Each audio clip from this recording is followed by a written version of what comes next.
For one last time in 2025, it's time for Evansville Otters baseball as they finish off their final road series against the Gateway Grizzlies here at Arsenal BG Ballpark this Sunday evening. Hello, everybody. I'm Lucas Macklin. Thank you so much for joining me for this final ball game. The Otters trying to salvage a win here in this series. It's going to be an interesting game. Gateway here at Arsenal BG call it the greatest night in baseball, and while I typically beg to differ after seeing some of the other nights in baseball, there are some fun things going on, including an interesting lineup for Gateway that includes 5 pitchers in their starting lineup playing around the infield and outfield as well. But of course, we'll get to that when we talk about the starting lineups. First, about the game last night. Fortunately, Evansville, for the second straight night, fell behind early in a big way. They actually did jump out in front, though. A couple of runs in the top of the second inning off the bat of Dennis Pierce and JT Benson, both getting RBI singles.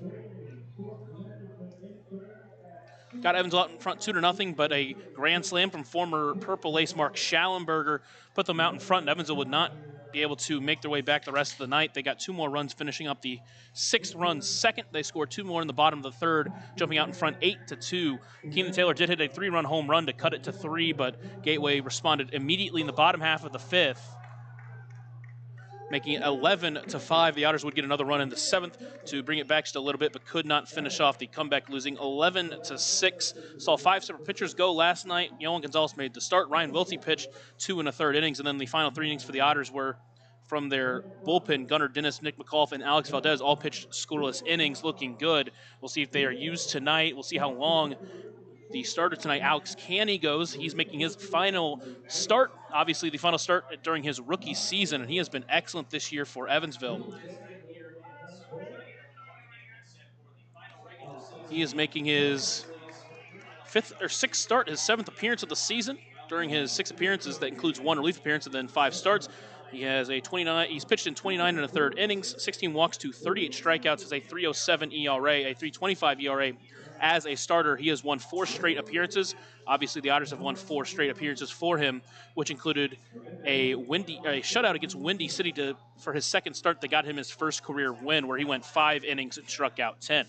We'll talk about that and more after the short break here on the Otters Digital Network and on 96.9 WYIR. Join Smile on Down Syndrome for a rockin' extra experience at their 24th annual Smile Mile Walk on Saturday, October 4th from 9 to noon at the Vanderburgh County 4-H Fairgrounds. Register to walk or donate by visiting smileondownsyndrome.org and come ready to rock it out for an extra spectacular time. All ages and abilities welcome. Right now in Vanderburgh County, over 800 children are in the child welfare system waiting for someone to be their voice, and you could be that voice by becoming a court-appointed special advocate, a CASA volunteer. Donating just a few hours a month of your time can change a child's life forever. Vanderburgh County CASA invites you to join them. Stand up, speak out, be for the child, be a CASA. For more information, visit vandcasa.com. That's VAND-CASA.com. Live for the final time in 2025 here in the final game of the Evansville Otters season from Arsenal BG Ballpark. I'm Lucas Macklin, and you're listening to the Papa John's pregame show. Remember that Papa John's is the official sponsor of the Otters pregame and postgame shows, available every game night, 20 minutes before and 10 minutes after each Otters game on the Otters Digital Network, the Home Team Network, and on 96.9 WYIR. Of course, tonight the final time will be live because this is the final game of the 2025 season. Evansville trying to make it 40 wins for the 2nd straight season. After going 40-55 last year, they will not be able to finish better than they did last season because they are 39-56. They play 1 more game this year, so a chance to end up just half a game under, though. And they will get a start from their electric rookie, Alex Canny, who will get on the mound for his 6th start, his 7th appearance of the season, entering tonight's ballgame with a 3.07 ERA, 38 strikeouts in just 29 1/3 innings. That included a 6-inning out against Florence's last time out, where he gave up the most runs he'd given up in any outing, but it was mostly off a 3-run home run in the first inning by the power hitter Anthony Brocato, and then really settled in after that, gave up just 1 run over the next 5 innings, had a point in the game where he struck out 7 straight batters en route to 9 strikeouts and his 6th straight win. He's gone at least 6 innings in his last 3 outings and tries to end Evansville's season on a high note and set themselves up hopefully for a fun 2026, because this young team filled with some really good older players, and we'll see who's back next year. Obviously, Braden Scott, Parker Brahms, Justin Felix all finishing up their season already, assuming we don't see Felix pinch hit because he's not in the starting lineup. And we'll see how kind of the rest of the team shapes up for next year. But first, we get to have a chance to have a fun night here in Gateway, what they call the greatest night in baseball. Some may disagree, including myself, but it is shaping up to be a fun night. A very, very big crowd due for tonight. They already are nearly filling the stadium. After the game, they TP the ballpark and have a ton of giveaways. But the Otters trying to ruin the night for them, but obviously, they are already locked into the third seed in the playoffs, so they don't really have much to play for tonight, and that is indicated by their starting lineup. Let's look for it. Let's look to it for the Grizzlies. Leading it off for them, the catcher, Matthew Lee. Batting second and at shortstop, Sawyer Smith. Batting third and in center field tonight, it'll be Mark Schallenberger. Batting fourth and at second base, Dale Thomas, and then this is where it gets interesting. Batting fifth and DHing will be the pitcher, Alvary De Los Santos. Batting sixth and at third base, Matt Hickey. Batting seventh and in right field, Claudio Galva.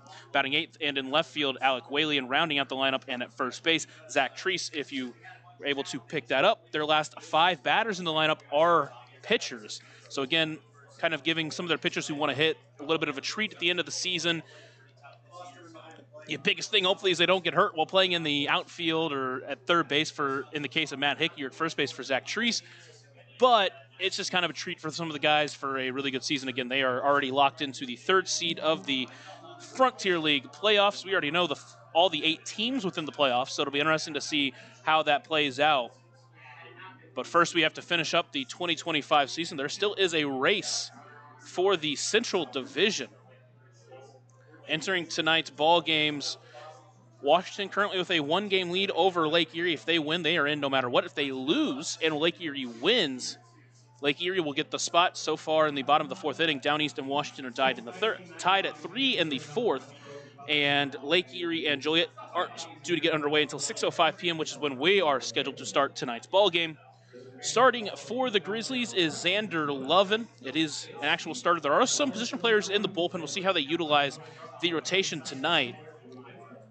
Lovin, in his first professional season, has made 13 appearances, 3 starts. He's pitched in 32 2/3 innings, pitched a 4.96 ERA, which is much better than any of his marks during his 3-year college career with Northwest Missouri State. His senior year had an 8.13 ERA, but has pitched really well this season so far. In his rookie year was due to pitch in the Pioneer League last year, but dealt with an injury and never actually got a chance to pitch. So this being his first year, he's been positioned into a starting role, and hopefully will try to pitch well for them to set themselves up for the playoffs that start next Wednesday.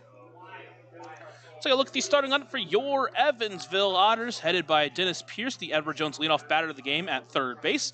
Batting second and in center field, Graham Brown. Batting third and in right field, J.T. Benson. Batting fourth and at first base, L.J. Jones. Batting fifth and in left field, Keenan Taylor. Batting sixth and catching, Cohen Wilbanks, the highest he's hit in the order this year. Batting seventh and at shortstop, J.J. Cruz. Batting eighth and DHing, Chase Waddell. And rounding out the lineup, the second baseman, Daryl Jackson. On the bench tonight for Evansville, Justin Felix, Crix Taveras, and Stephen Paolini. It being the final game of the season, we'll see how Andy McCauley wants to utilize the bench and the bullpen. It will be, of course, wait to see. Mentioned already Alex Canny getting the start. Obviously, Wiltsey probably not available to pitch tonight. Maloof probably not going to go tonight after going 2 2/3 in the opener. Gunnar Dennis, Nick McAuliffe, and Alex Valdez all got innings last night. You would expect to see Garrett Crowley in the final game, probably Nolan Thebe at some point. And obviously, you could still go with McAuliffe, Wiltsey, or sorry, not Wiltsey, with McAuliffe, Dennis, or Valdez at some point in this game. Again, it's just kind of see where it ends up at for Evansville. If it's a close game, if it's not, you kind of hope that it isn't that close of a game considering who is being played for Gateway. But at the end of the day, it's the final season, or it's the final game of the season for the Frontier League. You want to end up on a high note, and Evansville has a chance to do that with this young team, especially in the offensive side of the ball that has had some inconsistencies, but have had some really, really good moments just throughout the entire season. Obviously, unfortunately, they did lose the series already, dropping the first 2 in this series. But coming into this ball game, they had won 5 straight series. They had won 6 of 7, all in the month of August. They did actually end up winning every single home series. Just lost 3 games at home this month. Went 9-3 at home. They will end up with a losing record on the road this month, but they were 6-8 entering this ballgame. I mean, this team was on fire. They had won 11 of 13 entering the series, but they just found a buzzsaw of the Gateway Grizzlies, who were preparing to get themselves ready for the playoff push or playoff run for them in this 2025 season. Fortunately, partly ballpark, partly just not the best outings from the starters. Gateway ended up getting some big hits, and last night exploded early, scoring 8 runs in the first 3 innings, including 6 in the second. A Mark Schallenberg grand slam, who is in the lineup again tonight, really set the tone for him last night. Just couldn't complete the comeback. Keenan Taylor had a big 3-run home run last night to get it as low as 3 to the deficit, but unfortunately just could not complete the comeback and lost last night. But as I mentioned, scoreless innings from Gunnar Dennis, Nick McAuliffe, and Alex Valdez to end that ball game. Really showed some good presence from the bullpen. And again, it's one of those bullpens that has really come around at the end of the season. They pitched really, really well. Starters have pitched really well up until this series, really. And it's really good to see for some of these pitchers that assumedly will be back next year, some of which maybe not, but set this team up to hopefully have a fun one in 2026. Again, Evansville has won the Frontier League Championship in 2006. They've won in 2016. 2026 just seems to be the year. And the way the season has ended, maybe we'll get that next season. But first, they got to finish off the 2025 season here in Gateway. Thank you for listening to the Papa John's pregame show. We're getting set for the 6:05 p.m. start time here at the ballpark. We'll take a short break, and when we're back, we will continue Papa John's pregame show here in Sauget, Illinois, on the Otters Digital Network and on 96.9 WYIR. Smile on Down Syndrome is celebrating 25 years of serving smiles to the Tri-States Down Syndrome community. Not only do we offer programming and support services, we sponsor annual events that give people with Down Syndrome opportunities to be stars of the show at our World Down Syndrome Day Ice Cream Social and Talent Show, Christmas dinner, and our Smile Mile, which is a day celebrating our Down syndrome community, their families that involve the entire tri-state community, and the highlight of the year when individuals with Down syndrome really shine like a star among smiling supporters. Learn more and find your way to get involved and show your support at smileondownsyndrome.org.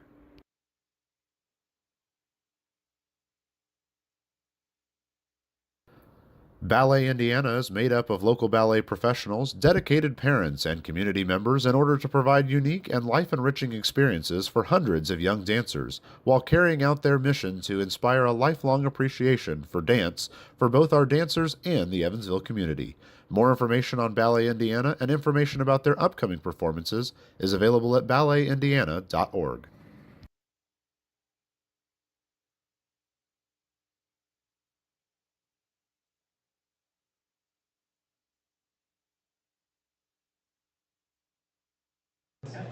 Welcome back into Arsenal BG Ballpark, getting set for the final game of the 2025 season. They're announcing the starting lineups here at the ballpark. So we get ready for the game. Take a look at some of these pitchers. Again, the bottom 5 in the lineup for Gateway are all pitchers. Some of them do have at-bats, including Alvaro de los Santos, who played in the Petco's League, apparently had 21 at-bats, had 8 hits in that time, hit to a 381, hit 3 home runs in that time as well. So when you look at his lineup, he does have some pop in that bat. We'll see how he plays tonight.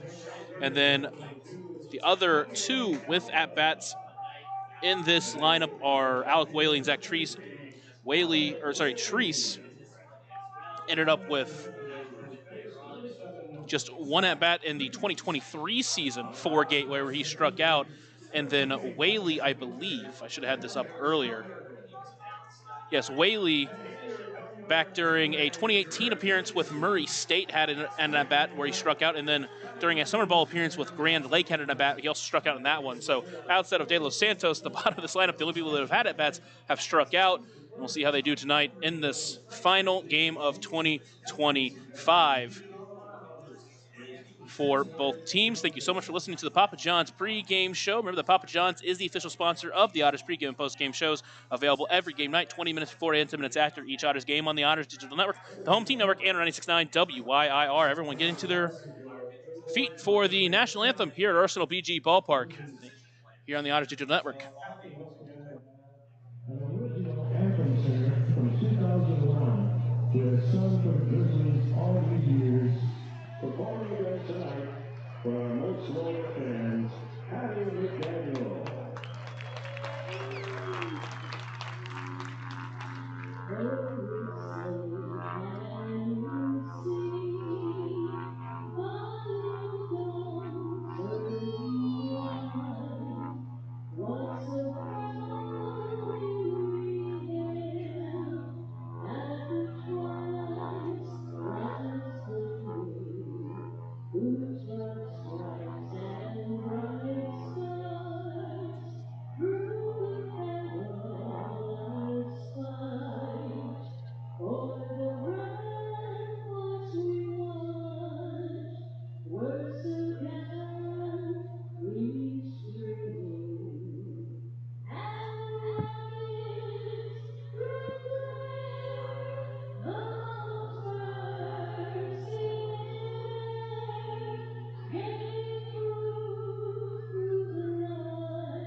It's about time for baseball here at Arsenal BG Ballpark. On the mound is Xander Lovett. Behind the plate, Matthew Lee.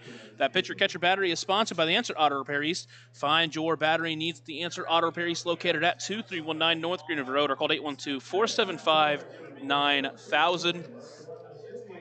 I mentioned that there are some position players in the bullpen for Gateway. Those are Gabe Holt, who's played second base this series, Edwin Mateo, Cole Brandon, Victor Castillo, and DJ Stewart, with Francis Peguero, the one pitcher that is in the Gateway bullpen. From what I've been told, and we'll obviously play by ear because I've been told a little bit different from different sources, that Lovin maybe goes 2 innings and then they kind of go through the bullpen. Maybe they do just go with him long, especially if he's pitching well. You don't really want to take out a guy getting set for the playoffs. So it's kind of just a wait-and-see situation. From what I heard is that DJ Stewart should be the closer tonight, no matter what happens. So again, it's kind of just a wait-and-see situation for a fun time here to finish off 2025. We'll go through the defensive lineup for Gateway one last time, just so you can kind of get an image of what's going on here. In the outfield, Alec Whaley, the reliever, is in left. And then Mark Schauenberger, the former Purple Ace, is in center field. And for those that have watched Evansville baseball, not only is he usually just not really that good of a defender, definitely not a center fielder. And then the pitcher, Claudio Galva, is out in right. The pitcher, Matt Hickey, is at third base. Sawyer Smith is at short, and Dale Thomas at second. Those two are really good middle infielders. Then the pitcher, Zach Treese, is at first. Pitcher on the mound right now is Xander Levin. Behind the plate is an actual catcher, Matthew Lee, although this is the first time outside of the final inning last night that we will see him. Dennis Pierce, the Edward Jones leadoff batter of the game, steps in to lead off this ball game. First pitch to him. Finds the top of the zone for strike one, and that's how we get underway at 6:09 p.m. 76 degrees. A lot of clouds overhead, but sun currently shining down. The 0-1 pitch misses low and away, making 1-1. I'd heard rumblings of this last night. I wasn't sure how it was going to work out. I was really concerned if they would use a pitcher behind the plate to try to catch, which would have been interesting, but they do have an actual catcher behind the plate in tonight's ball game. Here's the 1-1 pitch to Pierce. Takes that one outside corner, make it 1-2. I mentioned that it is a fantastic crowd out for the Grizzlies finale. Again, after the game, they will TP the ballpark with tons of toilet paper. The 1-2 pitch is fouled out of play towards the right side. Count will stay 1-2. Thankfully, I don't have to stay around to clean up that mess, because that sounds like a very not fun and tedious task. Here's the next 1-2 pitch. is swung on and missed for strike one, and Lovin has gotten started underway the right way, and he starts out with a strikeout, and now to lead to Graham Brown. Again, Lovin, a guy who didn't have a lot of good college stats, but had a tryout with Gateway this season after undergoing injury issues last season. I think he had a surgery. And the team liked his stuff. They signed him, and he's been good so far, a 4.94 ERA. That one's shot up the middle. Sawyer Smith throws a glove at it. He knocks it down, but not able to glove it in time, and a one-out single for Graham Brown, and the Otters have something going here in the first inning. Again, you got Alex Canny on the mound, who's been excellent against a lineup that has half of it being pitchers. So if you can jump out in front early, that would be a great start. Always love the opportunity to end the season on a high note.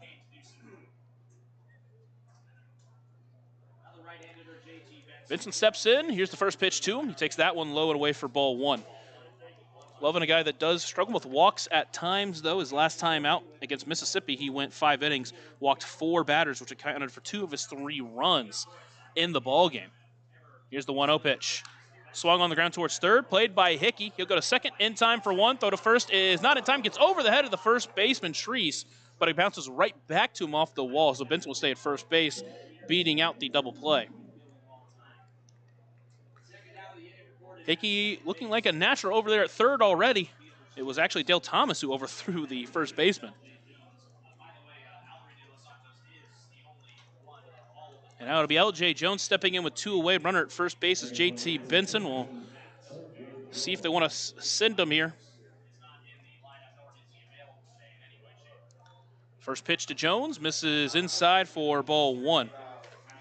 Jones last night, a single, a walk, and a sac fly.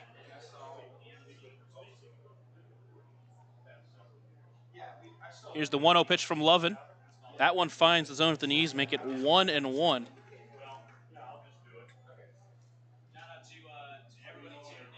The Otters trying to get to 40 wins like they did last season. Here's the 1-1 pitch that called strike 2. They've caught the outside corner. Now it's 1-2 to Jones. Last year went 40-55. Won't go 40-55 this season. Again, they missed a game last year. So they only played 95 last year. They're playing the full 96 this season. Here's the 1-2 pitch. Swung on and missed. And a couple of strikeouts for Lovin. Strands a runner at first base.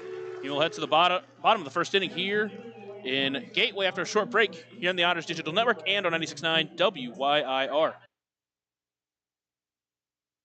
Smile on Down Syndrome has been providing a bright hope for tomorrow to the tri-state region for 25 years, providing smiles, support, and programs for individuals with Down syndrome while raising community awareness to create a brighter world that accepts and understands people with Down syndrome. Learn more now at smileondownsyndrome.org.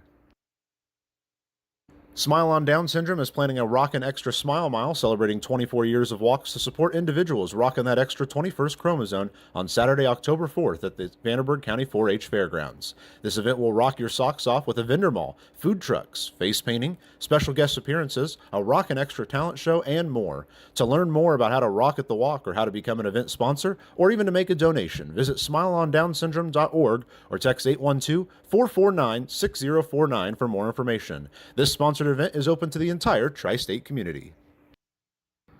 Maintaining our independence becomes more and more vital as we age. Swerka and more can help you navigate this important journey by answering your questions and connecting you to free and unbiased community resources and support services. If you are seeking advice for yourself or a loved one, let Swerka be your first call. More information available at swerka.org or by calling 812-464-7800. We head to the bottom of the first inning here in Sauget, Illinois. Alex Canny on the mound. Cone Wilbeck's behind the plate. That pitcher and catcher battery is sponsored by the Answer Auto Repair East. Find your battery needs at the Answer Auto Repair East, located at 2319 North Green River Road, or called 812-475-9000. Alex Canny, the rookie, played 3 seasons with the Tampa Titans of D2 and was a 2024 D2 national champion. And his final season with Ole Miss takes the mound. He's making his 6th start of the season. In 6 starts, has a 3.25 ERA. He struck out 36 batters in just 27 2/3 innings. Has walked a little bit more than you would like at 13, given up a couple of home runs. And really, you look back at his last start, that was where the big damage was. A 3-run shot in the first inning. Put him behind the 8 ball early, but he locked in. He settled back down, pitched 5 innings, gave up just 1 run. That came in the second inning. His final 4 innings were scoreless. And in that time, he struck out 7 straight batters at one point in that outing. First one to face him is Matthew Lee, the catcher. First pitch to him. Misses high for ball 1. So he gets his night underway.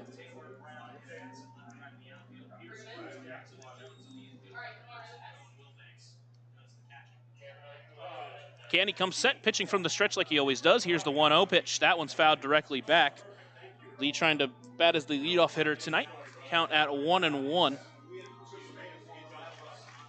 Lee in his first year of professional baseball. He's also from Georgia Gwinnett, so both catchers tonight were Georgia Gwinnett Grizzlies.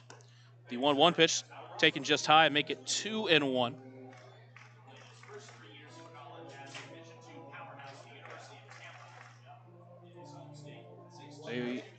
These two at the plate right now were teammates back in 2024. Here's the 2-1 pitch. That one taken high and inside, make it 3-1.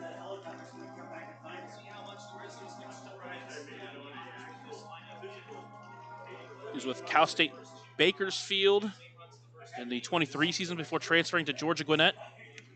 Spent time with Lexington before joining Gateway this season. Here's the 3-1 pitch. Taken high, ball 4, and a leadoff walk from Alex Canny. You'll have to try to work on our leadoff base runner. Following Lee will be Sawyer Smith in the lineup tonight.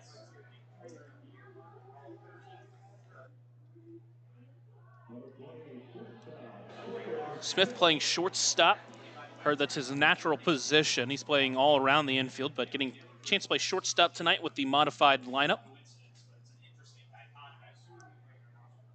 Candy comes set and delivers the first pitch to Smith. Squares him up, pulls it back, but finds the outside corner for strike 1.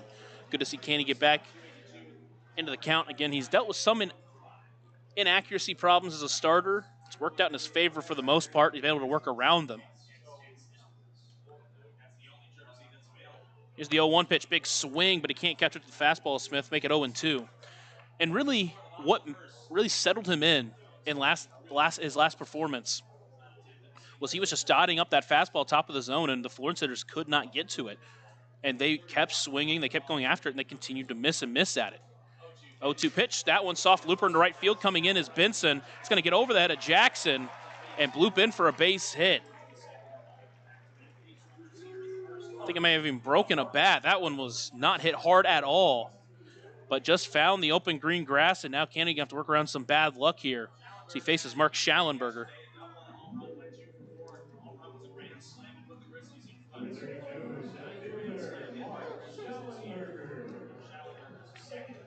Schallenberger, after having an excellent night last night, including a grand slam, steps in with runners at first and second with no one away in this first outing. Some heavy wind going out to right center field. Plays the way he swings the bat, although he did go opposite field for a double last night as well. Candy comes set, looking back at second, now delivers the first pitch. Taken just outside for ball 1.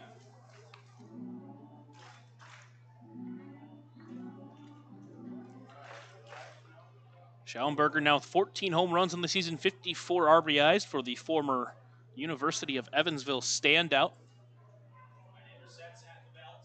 Here's the 1-0 pitch to Schallenberger. That one does find the zone at the knees, make it 1-1. His fastball touching 90, 91 miles per hour for Canny.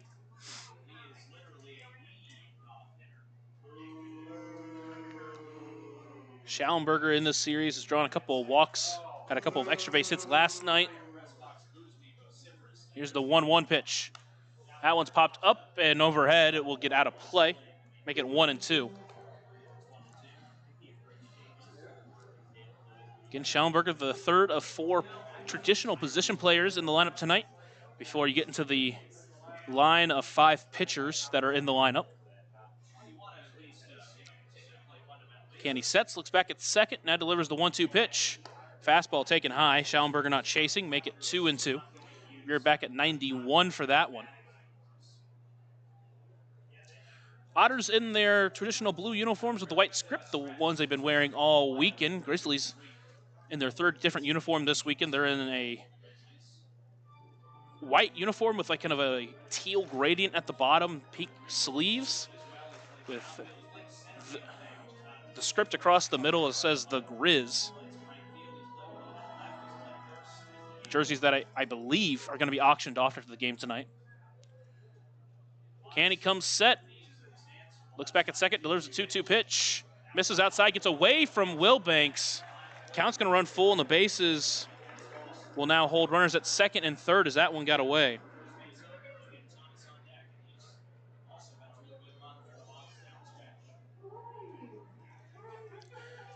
So for the second straight outing for Canny, he's working through a big jam early in the ball game.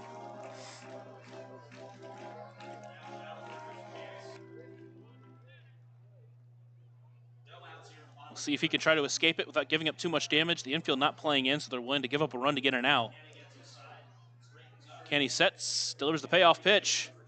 Checked his swing, missed low and inside, ball 4. So the wild pitch didn't really matter. It ended up being a walk anyways. And now the bases are loaded with no one out for Dale Thomas. Same thing happened in the bottom of the second last night. Ended up leading to a grand slam.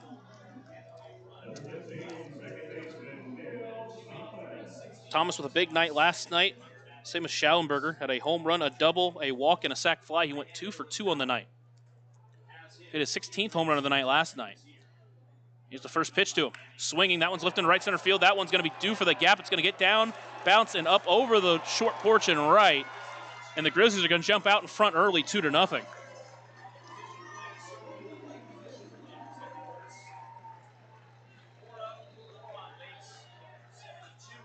And so the Otters playing from behind for the third time in this series.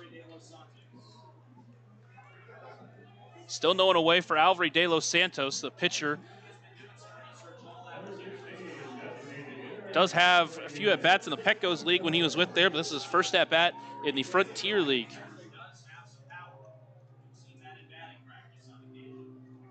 First pitch to him. Finds the outside corner for strike 1.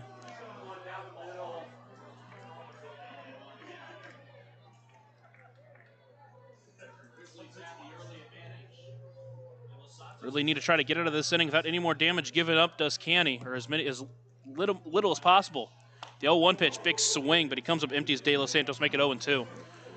Now, we did see yesterday during batting practice, saw some of these pitchers getting work in. De Los Santos definitely has some power in that bat. 3 home runs during his Petco's League debuts. Here's the 0-2 pitch. Swung on and missed. Big strikeout for Alex Canny. German American Bank strikeout, and now there's one away. It'll do up Matt Hickey.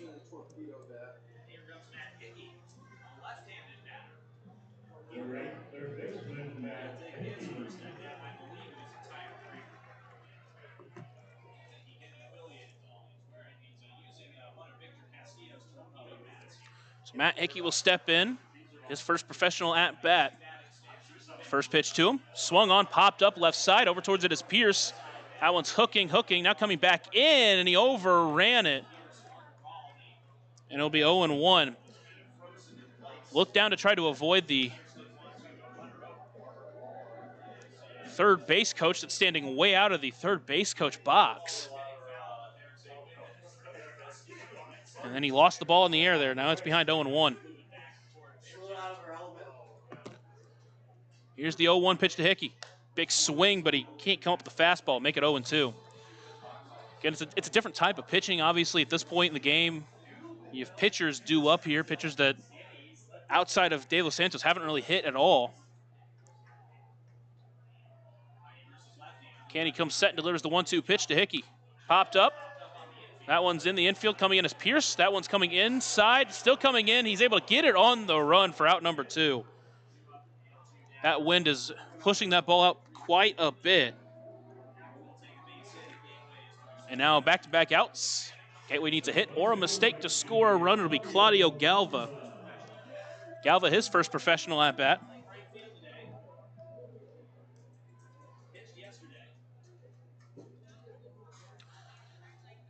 Here's the first pitch to Galva. Foul tips it back into the glove. He'll start behind 0-1. So far, these pitchers have been swinging at everything, and I think at this point, Canny has kind of just been making sure they're over the plate to him. Canny comes set, delivers the 0-1 pitch. He's able to get his bat on that one. He fouls it up and overhead. Overhead foul ball. Brought to you by Heads Construction. Choose the best, never regret it. Count is 0-2. So Canny so far has not gotten an out on a position player, but he's gotten back-to-back pitchers a strikeout. He's got Galva at 0-2. Here's the 0-2 pitch to Galva. Lifts that one out to left field, but that one's going to get out of play as well. Now the wind has kind of shifted over to the left side. Now it's back to directly out. So gusts kind of going all directions right now here at the ballpark. Galva did pitch last night, gave up a 3-run home run to Keenan Taylor, although I think only one of those runs were earned to him. Here's the next 0-2 pitch. Swung on and missed, got him on the off-speed. 2 German-American-based strikeouts to end the inning for Canny. Gateway does get 2 and take the lead. The Otters come back to bat here in the second after a short break on the Otters Digital Network and on 96.9 WYIR. Join Smile on Down Syndrome for a rockin' extra experience at their 24th annual Smile Mile Walk on Saturday, October 4th from 9 to noon at the Vanderburgh County 4-H Fairgrounds. Register to walk or donate by visiting smileondownsyndrome.org and come ready to rock it out for an extra spectacular time. All ages and abilities welcome. Right now in Vanderburgh County, over 800 children are in the child welfare system waiting for someone to be their voice, and you could be that voice by becoming a court-appointed special advocate, a CASA volunteer. Donating just a few hours a month of your time can change a child's life forever. Vanderburgh County CASA invites you to join them. Stand up, speak out, be for the child, be a CASA. For more information, visit vandcasa.com. That's VAND CASA.com. Smile on Down Syndrome is celebrating 25 years of serving smiles to the Tri-States Down Syndrome community. Not only do we offer programming and support services, we sponsor annual events that give people with Down Syndrome opportunities to be stars of the show at our World Down Syndrome Day Ice Cream Social and Talent Show, Christmas dinner, and our Smile Mile, which is a day celebrating our Down syndrome community, their families that involve the entire tri-state community, and the highlight of the year when individuals with Down syndrome really shine like a star among smiling supporters. Learn more and find your way to get involved and show your support at smileondownsyndrome.org.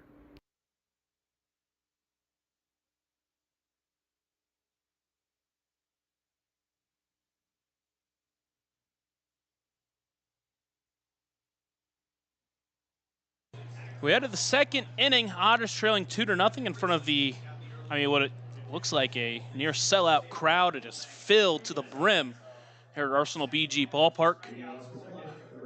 Gave up a couple of runs in that first inning, did Canny, but got 3 straight outs. Now the Otters try to get some runs for him. First pitch to Keenan Taylor, misses inside for ball 1. Taylor has had an excellent series so far.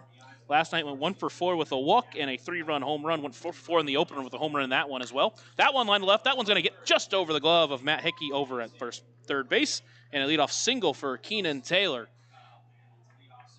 will lead to Cohen Wilbanks stepping in.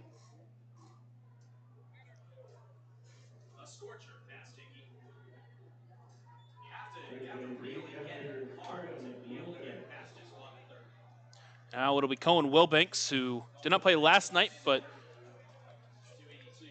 did play in the opener in that game. Got an RBI single, went 1 for 4. First pitch to Wilbanks, misses for ball 1. Wilbanks continues to excel at what he does best at getting on base.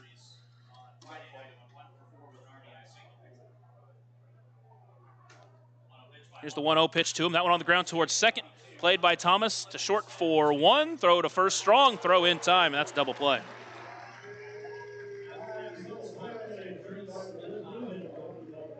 Sawyer Smith with a strong spin throw, just kind of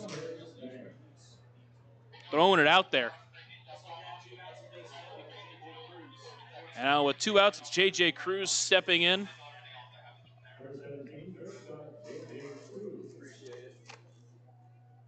Cruz went 0 for 4 in the first game, but reached on a fielder's choice last night.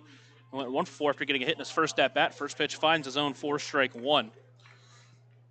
The Otters with their first 5 batters are righties, like they've been last couple of series. The next 3 are lefties, and the last one's a righty as well. Next pitch misses low, make it 1-1. So after that leadoff single and then the double play, Cruz trying to reset the inning here, 2 away and no one on. The 1-1 on the ground towards first. Treese plays it well. He'll go to first base in time. And the Otters go 1, 2, 3 in the second. We'll head to the bottom of the second after a short break here on the Otters Digital Network and on 98.69 WYIR. Ballet Indiana is made up of local ballet professionals, dedicated parents, and community members in order to provide unique and life-enriching experiences for hundreds of young dancers, while carrying out their mission to inspire a lifelong appreciation for dance for both our dancers and the Evansville community. More information on Ballet Indiana and information about their upcoming performances is available at balletindiana.org. Smile on Down Syndrome has been providing a bright hope for tomorrow to the tri-state region for 25 years, providing smiles, support, and programs for individuals with Down syndrome while raising community awareness to create a brighter world that accepts and understands people with Down syndrome. Learn more now at smileondownsyndrome.org.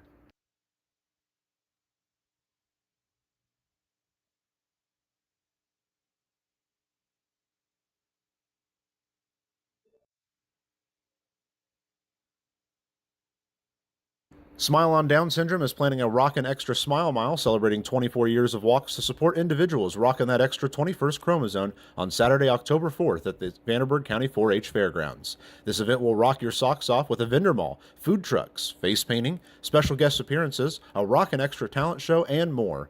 To learn more about how to rock at the walk or how to become an event sponsor or even to make a donation, visit smileondownsyndrome.org or text 812-449-6049 for more information. This sponsored event is open to the entire tri-state community.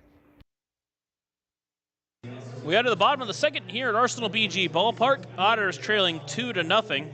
Haven't been able to do much against the starter Xander Lovin. Canny gave up 4 straight base runners to start the game against the 4 position players. We got the next 3 batters to get out pretty handily with a couple of strikeouts. Now he faces 8, 9, and 1 in this lineup. First pitch to Whaley, pops it up and overhead. Overhead foul ball brought to you by Heads Construction. She was the best, never regret it.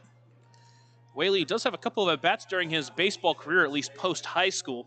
Had 1 summer league at-bat and 1 college at-bat, struck out in both of them. The 0-1 pitch finds the outside corner, make it 0-2. Again, the final 5 batters in the lineup for Gateway, all pitchers. 4 of them playing in the outfield, or playing in the field as well. Here's the 0-2 pitch to Whaley. Chopper up the middle, high chopper. Backhand, it will be Jackson. Throwing throw, not in time, and Whaley has an infield single. And so he gets his first professional hit. And it'll be Zach Treese to the mound. Sorry, to the plate. Usually you say Zach Treese to the mound, instead it's to the plate. He also has in at bat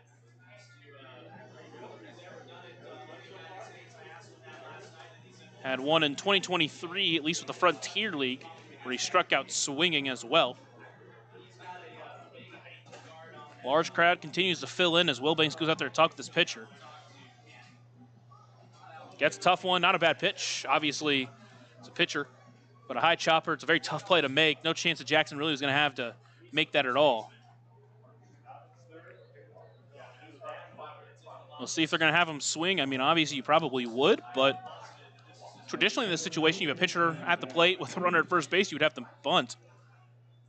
First pitch to Treese swinging, he lifts it off to the right side out of play. He'll start behind 0-1. Top of the lineup, waiting on deck. So far against Canny, they have a couple of walks, a single and a double. Here's the 0-1 pitch. Fastball, middle. Make it 0-2. Whaley not taking a big lead off of first base. Canny comes set after taking a quick look at first. Delivers the 0-2 pitch. Fastball misses outside. Make it 1-2.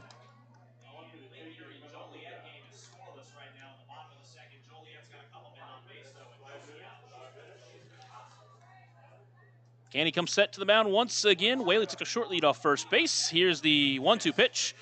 Breaker called, strike 3 inside corner, third German American Bank strikeout for Alex Canny. There is one away with the runner at first base. It'll be Matt Lee due up next. Again, the Otters in their season finale. Gateway will be back in the playoffs next Wednesday. Still waiting to see who they will play between Lake Erie and Washington. The winner of the division they'll be playing against, and those two currently in a battle to the end of the season. Here's the first pitch to Matt Lee that misses outside for ball 1. He walked him his first time up. Lee eventually scored after a double from Dale Thomas. Washington needs to win tonight. Right now they're down 6-5 against Down East in the top of the 6th. Here's the 1-0 pitch. Fastball taken high, make it 2-0. Lee entering with a 139 batting average this season, but again earned a walk his first time up. Lake Erie and Joliet tied at nothing in the bottom of the second. Again, Lake Erie wins no matter what I have that backwards, sorry. If Washington wins, they have the division. Here's a 2-0 pitch. That one taken just outside, make it 3-0. Lake Erie been in front of the division so long that I almost forgot. It's Washington right now. If they win, no matter what, they win the division. If Lake Erie wins, they need a Washington loss to hop them, and then they will have the division. Here's a 3-0 pitch to Matt Lee. Inside ball 4. Second time he's walked Lee. Now the runners at first and second with just one away. And obviously Canny and Gonzalez at times have worked around walks, but so far these Otters pitchers have just struggled with walks in this series. Already 3 in the game for Canny through the first inning and a third. And it'll be Sawyer Smith stepping in. He singled his first time up. His single was a jam shot that just barely made it into some open grass in the right field. Here's the first pitch to Smith. That one's fouled out of play. He'll start behind 0-1. Smith this season, a .282 batting average. One of the newer Grizzlies in the lineup. He's played in 19 games.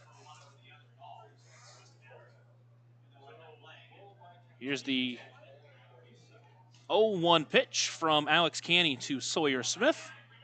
That one's fouled up and overhead as well. Make it 0-2.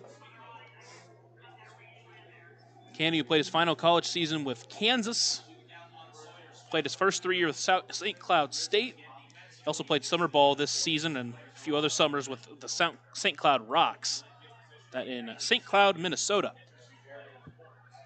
Here's the 0-2 pitch. Breaker missed just inside. Make it 1-2.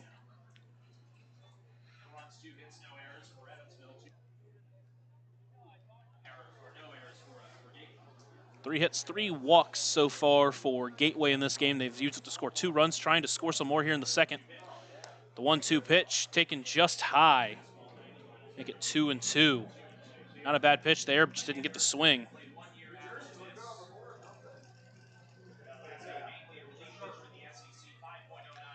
Canny comes set. On the mound, leading off second base is Whaley. Here's the 2-2 pitch. Checked his swing. Did he go? He did not, says the third base umpire behind. The pitcher count runs full. I think it actually hit him.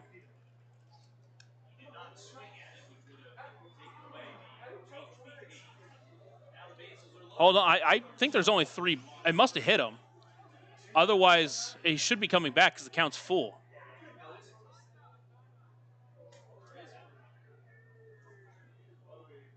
So I think Smith's trying to say it hit him.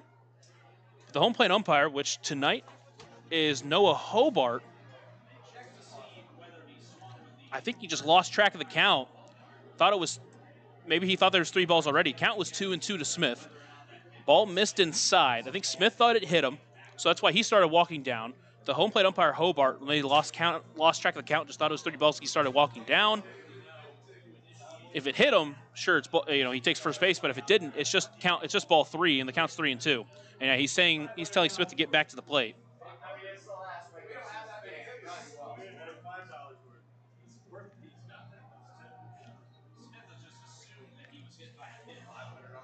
So count is full to Sawyer Smith. Now he has to kind of reset himself. He had already taken off the batting gloves and everything. Candy trying to make sure he knows the count. Count is 3-2. Home plate umpire making sure he knows it.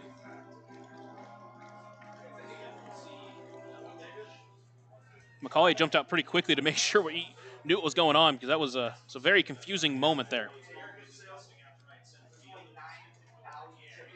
So Candy comes set, looks back at second base, needs a strike here. Here's the payoff pitch. That one misses inside for ball 4, so after all that, it ends up being a walk. And now the bases are loaded.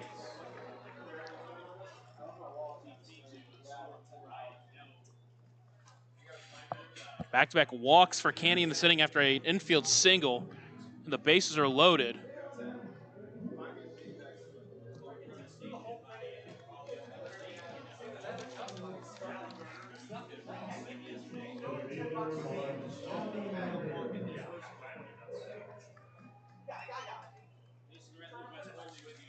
So now Schallenberger stepping in with the bases loaded, just one away. Candy comes set and delivers the first pitch to him. That one's lifted to left field. In on it is Taylor, still coming in. Gets under it for out number 2. Whaley's going to test him, and he's going to go back instead. He's into deciding against going, and there are 2 away after that fly out to left. So a big second out for Canny. Now he faces Dale Thomas, who doubled off him his first time up with the bases loaded.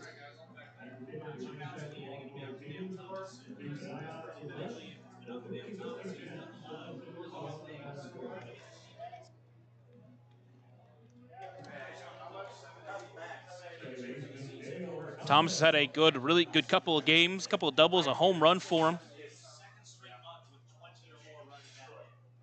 Canny comes set, trying to find his way out of this inning without giving up any runs. First pitch to him, finds the top of the zone, 4 strike 1. At this point in the game, got to find a way to work back into the zone. Again, Maloof and Wiltie, the 2 long relievers out of the bullpen for Evansville, both have already pitched 2 and a change innings so far in this series. Here's the 0-1. Big swing for Thomas, but he comes up empty, make it 0-2. And so far, the big difference for him, he just hasn't really found the zone all that much. Give credit to the Grizzlies, they've been patient.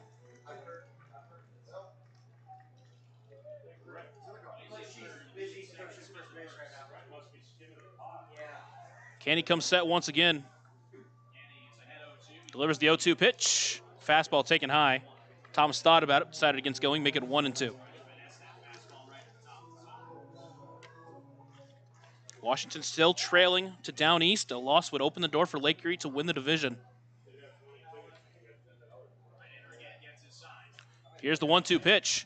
Chopper back up the middle. Canny takes it himself. He'll make the short toss to first, and that's in time for out number 3. So he works around the bases loaded, but able to strand it there. Otters still trail by 2 as we head to the third after a short break here on the Otters Digital Network and on 96.9 WYIR. Maintaining our independence becomes more and more vital as we age. Swerka and More can help you navigate this important journey by answering your questions and connecting you to free and unbiased community resources and support services. If you are seeking advice for yourself or a loved one, let Swerka be your first call. More information available at swerka.org or by calling 812-464-7800.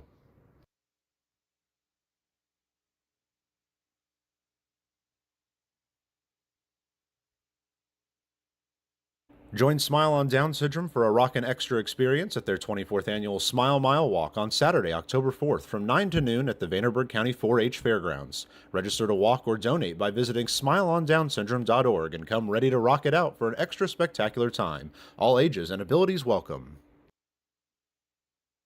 Right now in Vanderburgh County, over 800 children are in the child welfare system waiting for someone to be their voice, and you could be that voice by becoming a court-appointed special advocate, a CASA volunteer. Donating just a few hours a month of your time can change a child's life forever. Vanderburgh County CASA invites you to join them. Stand up, speak out, be for the child, be a CASA. For more information, visit vandcasa.com. That's VAND-CASA.com.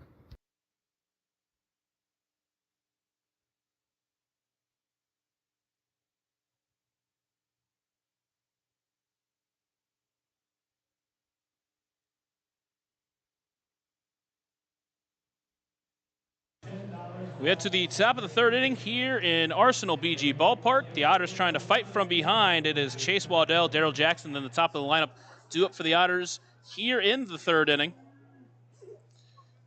So far, a couple of hits for him, but they have not been able to push across a run quite yet. First pitch to him, to Waddell, has fouls it off himself, back up the middle for strike one. Canny able to get out of that inning without giving up any additional damage, and that was against some of the position players. It's good to see for him. Hopefully he's able to bounce back here now after, again, it's been a little bit of a tough start, but no reason he can't bounce back in this one.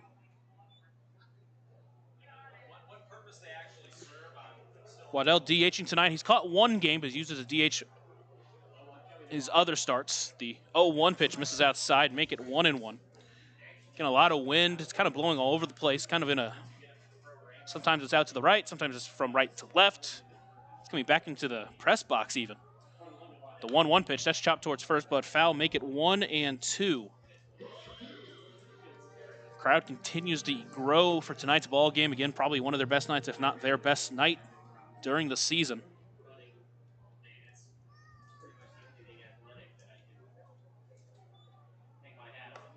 The 1-2 pitch taken there from Canny, make it 2-2. Mentioned there are obviously position players in the field and hitting, but they also have position players ready to pitch potentially out of the bullpen tonight. 2-2 pitch. That one's lined up to left. That one's hooking. It's going to get down for a base hit. Whaley will play it. He will cut it off and keep it to a single. The Otters get a leadoff hit for the second straight inning. Hopefully not going to ground into a double play here. He's gotten 3 hits off of Lovin, a guy who usually struggles with walks. So far it's been the singles that have been hit against him, but again, the Otters yet to score. And it'll be Daryl Jackson stepping in, his first start of the weekend here in the finale. First pitch fastball, misses high for ball 1. Jackson's had a good start to his career, just getting on base and taking good at-bats, swinging the ball well, and also he's been really good in the 9th inning. He's 3 for 3 in 9th inning at-bats. The 1-0 pitch misses low. Good pick there from Matthew Lee behind the plate. Make it 2-0. Due up in the next inning are the pitchers for Gateway. And now a quick conversation between the pitcher Lovin and the catcher Matthew Lee.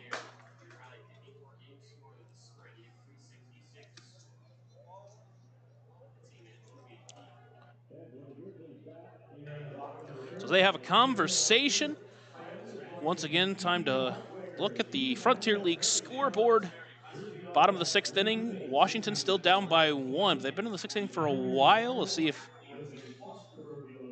they're doing anything in the inning. Nope, they just exited the inning. So through 6, they are down by 1. Former Otter Colt Anderson currently in the game. He's pitching right now for Washington. Next pitch gets up and over the catcher. Waddell will be able to jog down to second base, and the count's 3-0. Jackson had squared around a bunt, but pulled it back. And now Lovin all of a sudden struggling to find the zone here.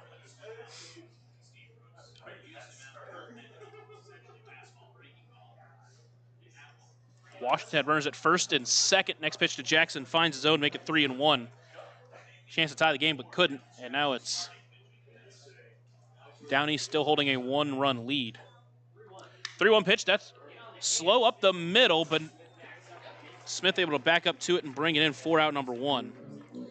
Just jammed him there. Fortunately, the Otters not lucky enough to get it into the outfield like Gateway was. Lady luck taketh, lady luck giveth. And with 1 away, back to the top of the lineup, the Edward Jones leadoff bat of the game, Dennis Pierce, with the first run for Evansville, currently in scoring position. Again, Lake Erie and Washington both already secured playoff spots. First pitch swinging, popped up left side. Whaley coming in on it, so is Schallenberger. I think it's Schallenberger calling him off. Gets under it and brings it in, 4-out number 2. So now it's Graham Brown, the final hope for the Otters here in the 3rd.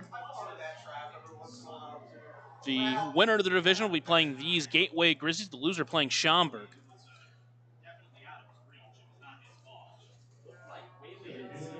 And now Graham Brown will step in. He singled his first time up. First pitch to him. Misses inside for ball 1. Waddell getting a decent lead off of second base, trying to score if a ball gets into the outfield. Here's the 0-1 pitch. Taken inside corner. make it 1-1. First pitch missed inside.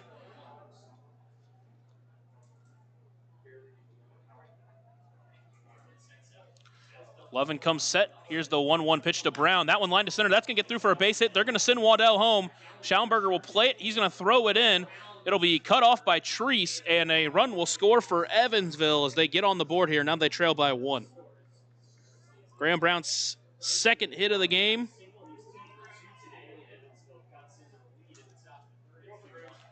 And how about that? That's hit number 100 for him on his professional career, also on the season. And it's an RBI single. Now JT Benson will try to follow that and keep this inning alive. Again, Schaumburger, the one in outfield. First pitch to Benson, swinging, popped up right side. Out on it is Thomas, still coming in, and he brings it in for out number 3. But the Otters get a run on Graham Brown's 100th hit of his career. So the Otters now down 2-1 here in Gateway. We head to the bottom of the third after a short break here on the Otters Digital Network and on 96.9 WYIR.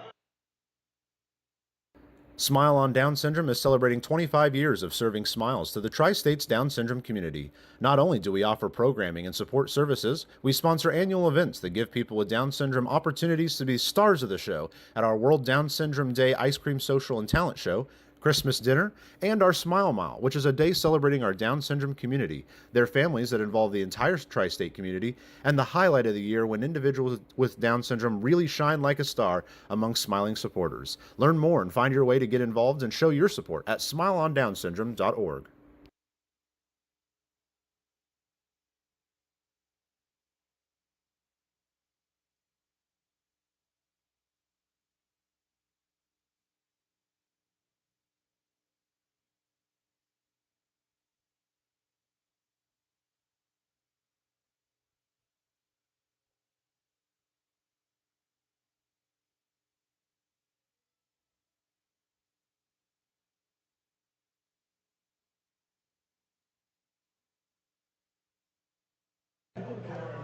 Al Canny back out there for inning number 3. He's worked through some traffic in those first couple of innings, but really settled in that second inning. Got the last 2 batters out. Now he faces the first 3 pitchers due up: Alvarez de los Santos, Matt Hickey, and Claudio Galva. 2 of which he got to strike out. The other one he got to pop out. And hopefully he can do the same here. Again, de los Santos, the one pitcher in this lineup for Gateway that has some hitting past. Canny comes set and delivers the first pitch to De Los Santos. Misses high for ball 1. De Los Santos had 21 at-bats in 8 games in the Petco's League, had 8 hits. 3 of them were home runs. 1 of them was a double. It's 7 RBIs and 1 walk. 1-0 pitch. That one's popped up and overhead. An overhead foul ball brought to you by Heads Construction. Choose the best, never regret it. Count is 1-1.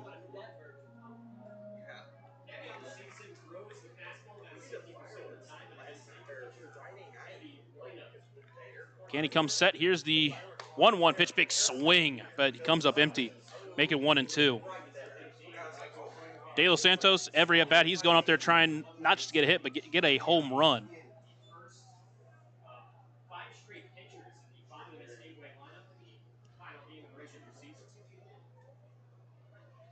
Here's the 1-2 pitch. Swung on and missed. Got him on the slider, and there's one away. His 4th German-American bank strikeout of the night. And it'll be Claudio Galva due up next. Sorry, Matt Hickey. Looked at that wrong.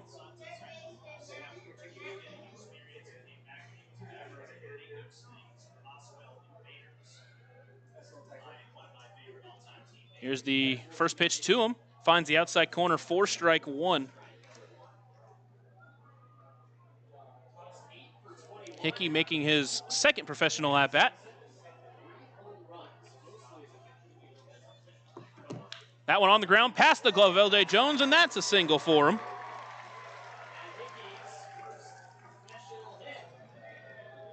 First professional hit we've had this game. It's the first one for Matt Hickey. And now with 1 away, it'll be Claudio Galva due up. And then on the Gateway bench, there is just one player. It's Ben Harris, another pitcher. So you would not expect them to use any more of their position starters in this game.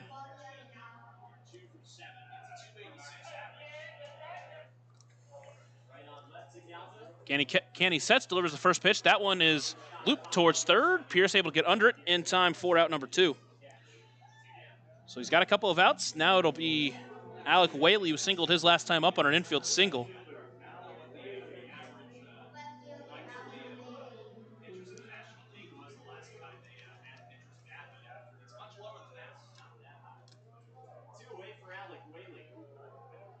Here's the first pitch to Whaley.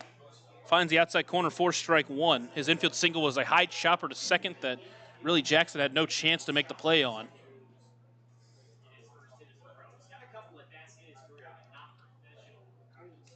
Here's the 0-1. Inside, misses, make it 1-1. Again, during his first 2 at-bats past high school, it was a couple of strikeouts, 1 in summer ball, 1 in college with Murray State.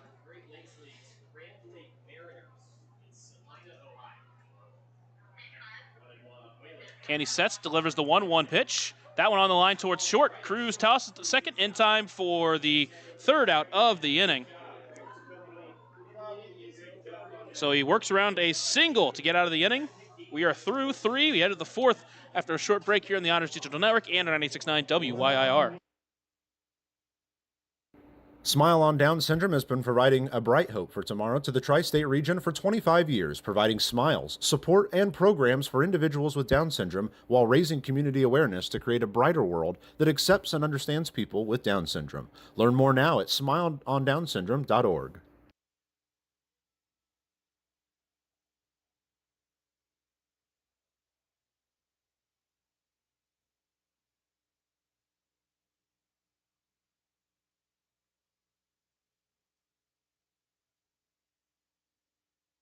Smile on Down Syndrome is planning a Rockin' Extra Smile Mile celebrating 24 years of walks to support individuals rocking that extra 21st chromosome on Saturday, October 4th at the Vanderburgh County 4-H Fairgrounds. This event will rock your socks off with a vendor mall, food trucks, face painting, special guest appearances, a Rockin' Extra talent show, and more. To learn more about how to rock at the walk or how to become an event sponsor or even to make a donation, visit smileondownsyndrome.org or text 812-449-6049 for more information. This sponsored event is open to the entire tri-state community. Maintaining our independence becomes more and more vital as we age. Swerka and More can help you navigate this important journey by answering your questions and connecting you to free and unbiased community resources and support services. If you are seeking advice for yourself or a loved one, let Swerka be your first call. More information available at swerka.org or by calling 812-464-7800.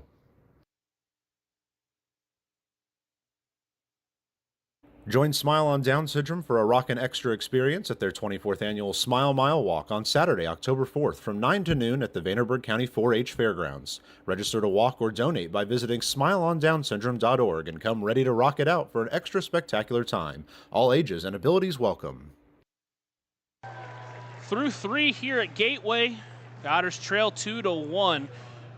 Gateway got a couple of runs in that first inning. Evansville got a run in the last inning thanks to a single from Graham Brown, his number 100th hit during his professional career. Now we get L.J. Jones, Keenan Taylor, and Cohen Wilbanks here in this inning. Jones struck out swinging his first time up. Taylor singled, and Wilbanks grounded into a double play. Speaking of Graham Brown's 100 hit, Keenan Taylor, he's at 99 after that single earlier in the game.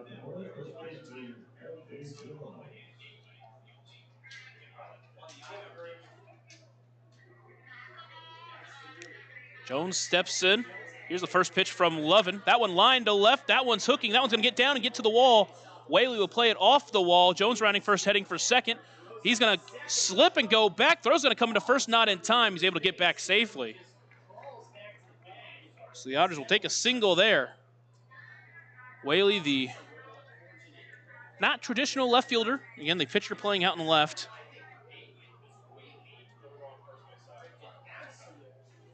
But the strong arm, again, Whaley, one of the pitchers, has a plenty strong of an arm. Threw a dot in there, and Jones, recognizing that, Whaley didn't play it too bad off the wall. And also, again, there's a short wall and left, just 318 down the line. It's a tall wall, but it's a short wall. It's a short length, I should say. So add to that, kind of like it's bouncing off the, obviously it's not the same, but like the Green Monster out in Fenway. It comes in, but it's just high. First pitch to Taylor is fouled back. He starts behind 0-1. Taylor rocketed a ball out into left field his last time up.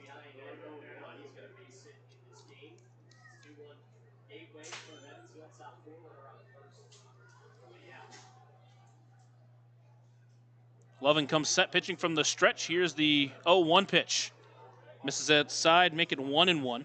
This is the third straight inning the Otters have gotten a leadoff hitter. Fourth straight inning with a single.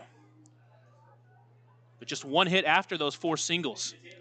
That one is popped up and overhead. An overhead foul ball brought to you by Heads Construction. Choose the best, never regret it. Count is 1-2.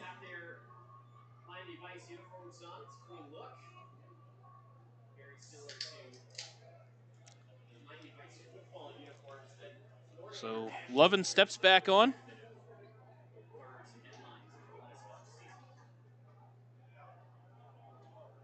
Looks good.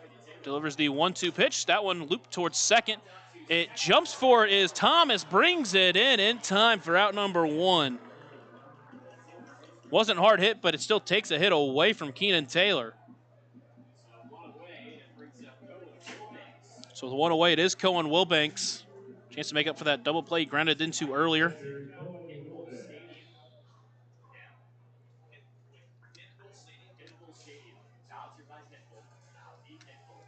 Again, him and Matthew Lee, former teammates. That pitch finds the outside corner for strike 1.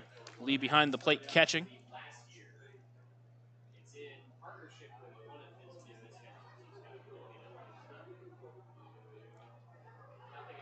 Here's the 0-1 pitch to Wilbanks. Big swing, but he comes up empty. Now he's behind 0-2. Lovin just coming after him right now. Time called.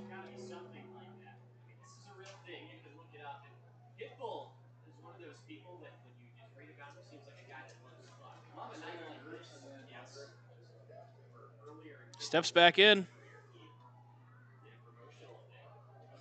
Lovin comes set, delivers the 0-2 pitch. Fouled back, stays alive.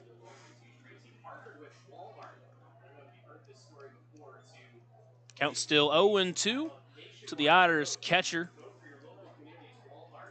Wilbanks started the season as one of the 2 catchers, splitting time with Justin Felix. Logan Brown came in, played as the emergency catcher for a while. That one lined back up the middle. Chance for 2 here. Sawyer Smith short for 1. Throw back to first is off the glove of Zach Treese. The Otters catch a break with the pitcher at first base.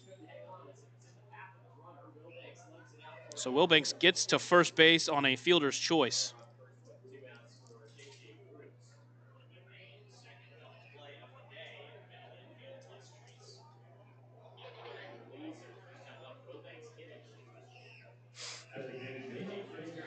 Wilbanks just avoided his second double play of the game, and now with 2 away, it's J.J. Cruz. He grounded up to first base his last time up. Trying to extend this inning. First pitch swinging, popped up, shallow center. Out on it is Smith, still backing up on it, and bringing it in on the backtrack in time for out number 3. The Otters get a hit, but for the third of 4 innings, do nothing with it. We head to the bottom of the 4th. Otters trail by 1 here on the Otters Digital Network and on 96.9 WYIR. Right now in Vanderburgh County, over 800 children are in the child welfare system waiting for someone to be their voice, and you could be that voice by becoming a court-appointed special advocate, a CASA volunteer. Donating just a few hours a month of your time can change a child's life forever. Vanderburgh County CASA invites you to join them. Stand up, speak out, be for the child, be a CASA. For more information, visit vandcasa.com. That's VAND CASA.com.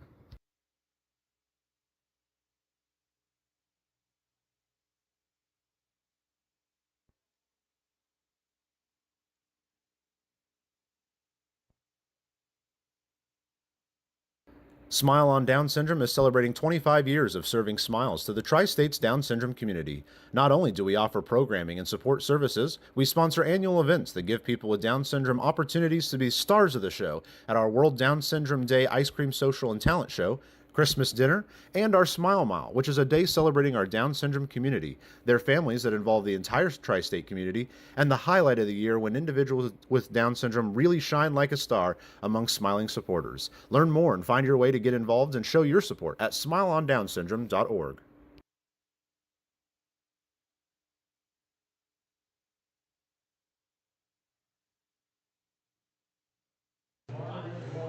Bottom of the 4th inning here at Arsenal BG Ballpark. Otters trail 2-1. Candy just worked a 1-2-3-4 inning with a single in there. He'll face the 9-hole hitter Zach Treese before getting back to the top of the lineup of position players, first two of which he struggled to get out all night. Final game of the 2025 season. It's the final game for Evansville. It's the last game of the regular season for Gateway before they come in to play the playoffs here next Wednesday. Zach Treese will try to rebound after a strikeout, looking his last time up. Here's the first pitch to him. Swung at that one, lifted out in foul territory. He'll start behind 0-1.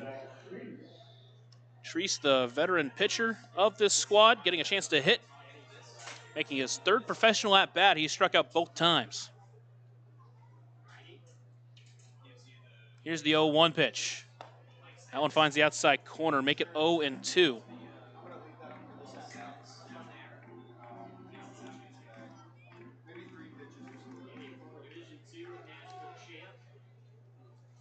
Here's the 0-2 pitch to Treese, swung on and missed. Another German-American Bank strikeout for Alex Canny, and there is one away here in this frame. Zach Treese goes down swinging for his second time tonight. And with one away, it'll be Matt Lee. Lee has walked twice so far tonight. This year in 36 at-bats has 5 hits. He's walked 6 times and has struck out 16 times. First pitch to him, finds the outside corner for strike 1.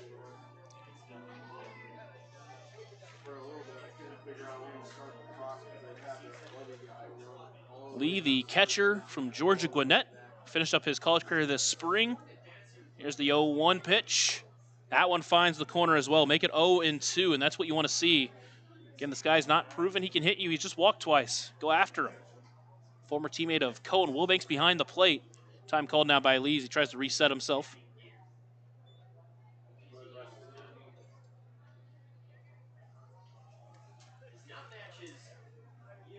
Steps back in now.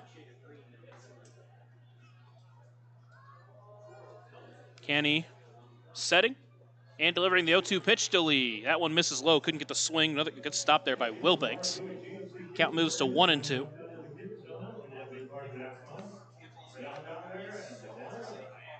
Lee in his 17th game this year for Gateway, as I mentioned, a 139 batting average, a 262 OBP. He has walked twice so far in this game. Here's the 1-2 pitch. That one misses wide, make it 2-2, so he's worked it back to even.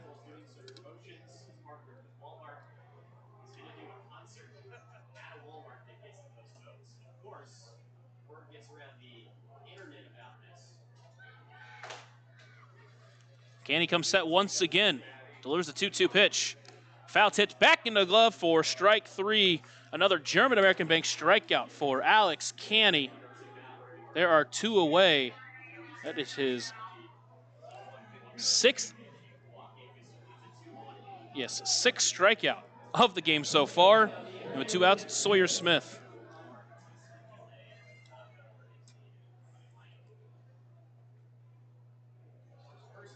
First pitch to Smith, that one line to center. Brown barely has to move, and he brings it in for out number 3. So Canny works a 1-2-3 fourth. We head to the 5th after a short break here on the Otters Digital Network and on 96.9 WYIR. Ballet Indiana is made up of local ballet professionals, dedicated parents, and community members in order to provide unique and life-enriching experiences for hundreds of young dancers, while carrying out their mission to inspire a lifelong appreciation for dance for both our dancers and the Evansville community. More information on Ballet Indiana and information about their upcoming performances is available at balletindiana.org. Smile on Down Syndrome has been providing a bright hope for tomorrow to the tri-state region for 25 years, providing smiles, support, and programs for individuals with Down syndrome while raising community awareness to create a brighter world that accepts and understands people with Down syndrome. Learn more now at smileondownsyndrome.org. Smile on Down Syndrome is planning a Rockin' Extra Smile Mile celebrating 24 years of walks to support individuals rocking that extra 21st chromosome on Saturday, October 4th at the Vanderburgh County 4-H Fairgrounds. This event will rock your socks off with a vendor mall, food trucks, face painting, special guest appearances, a Rockin' Extra talent show, and more. To learn more about how to rock at the walk or how to become an event sponsor or even to make a donation, visit smileondownsyndrome.org or text 812-449-6049 for more information. This sponsored event is open to the entire tri-state community.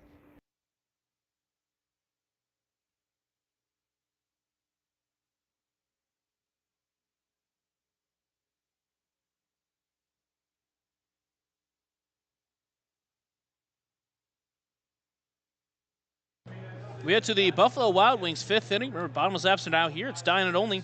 Visit either Evansville location, 545 Pearl Drive and 715 North Green River Road for details. So far, through 4 innings, Evansville has plenty of hits on the game. They have a hit in at least one hit in each of the innings. They have 5 total hits on the game. Their hitting gate right now 5-4. It's Chase Waddell who singled his first time up. First pitch to him, misses low for ball 1.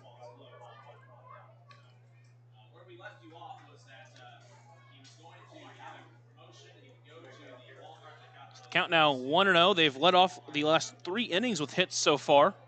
Breaker misses high and make it 2-0. That includes a single from Waddell back in the 3rd. Eventually scored the lone run for the game on the Graham Brown single.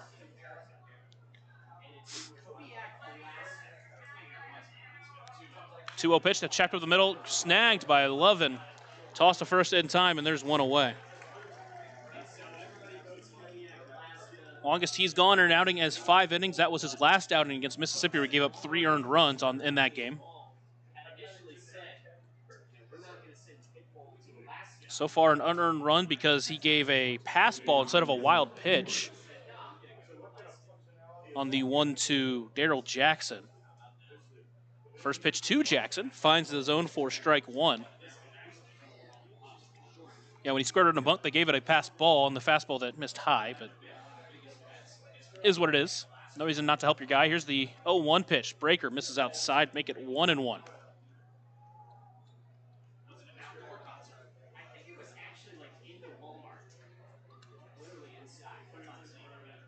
Lovin sets on the mound. Here's the 1-1 pitch. That one misses low and gets past Lee behind the plate. Make it 2-1.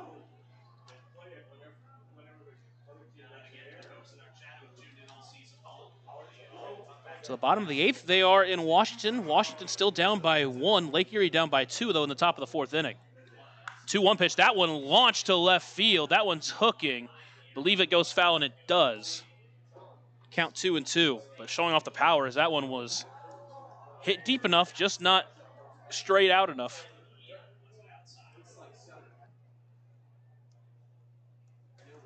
Now here's the 2-2 pitch. On the line towards second. Backs up on it as Thomas. Throw to first is bang, bang, but in time. And there are 2 away after a couple of ground outs.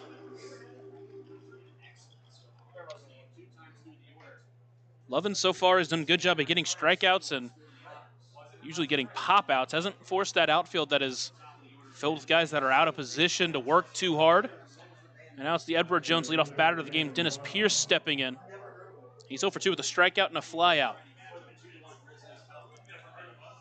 First pitch, called strike 1 on a pitch that was dropped by the catcher. Make it 0-1. Pierce going to bat from behind here. And Lovin has just been dealing so far.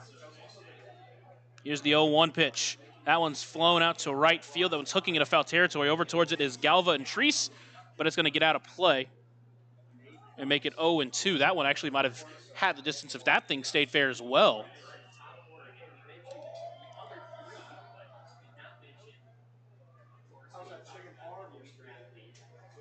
So with 2 strikes, no balls in this count. Otters with 2 away here in the top of the 5th. Trailing by 1 in this game. The Grizzlies got out quickly to a 2-0 lead. Evansville got one back in the 3rd on the Graham Brown RBI single. Here's the 0-2 pitch to Pierce. That one lifted well to center. Schallenberger over towards it, still hooking towards the short porch and center. That one's deep. That one's gone. Dennis Pierce, solo shot out to right center field. The wind helping it a bit, and this game is tied.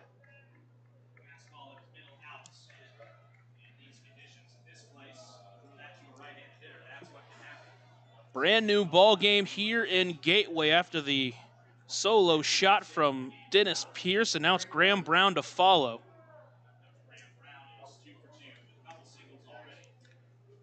Got his 100th hit in his last at bat, 2 for 2 on the night. First pitch swinging, hits that one. Shallow center coming into Schallenberger. It's going to drop in front of him. Big leap from the tall Schallenberger to keep it in front of him.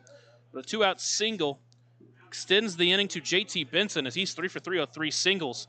Got a little help there from the non-center fielder Schallenberger. Now Benson will step in. He's 0 for 2, trying to extend this 5th inning and jump Evansville maybe out to the lead if he can find something.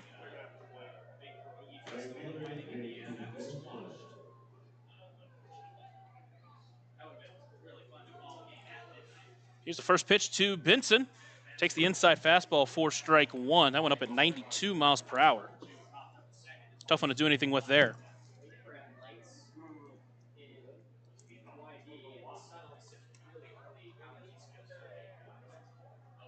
Here's the 1-0 pitch. That one finds his own, make it 0-2.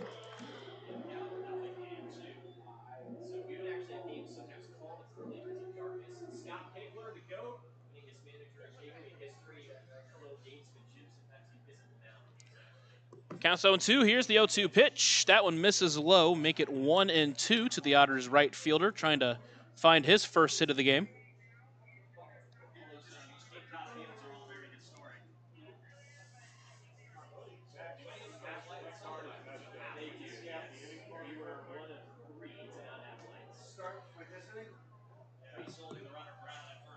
Loving comes set. Here's the 1-2 pitch. That one misses high, make it 2-2.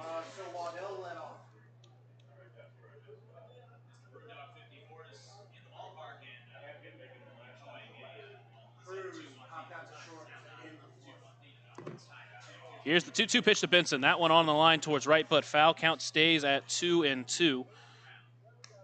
Otters with back-to-back hits, including the Dennis Pierce solo shot.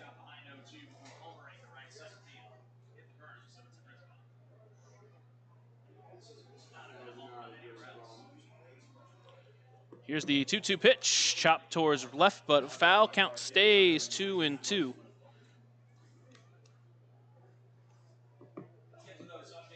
Benson in a good at-bat here as he continues to foul off tough pitches.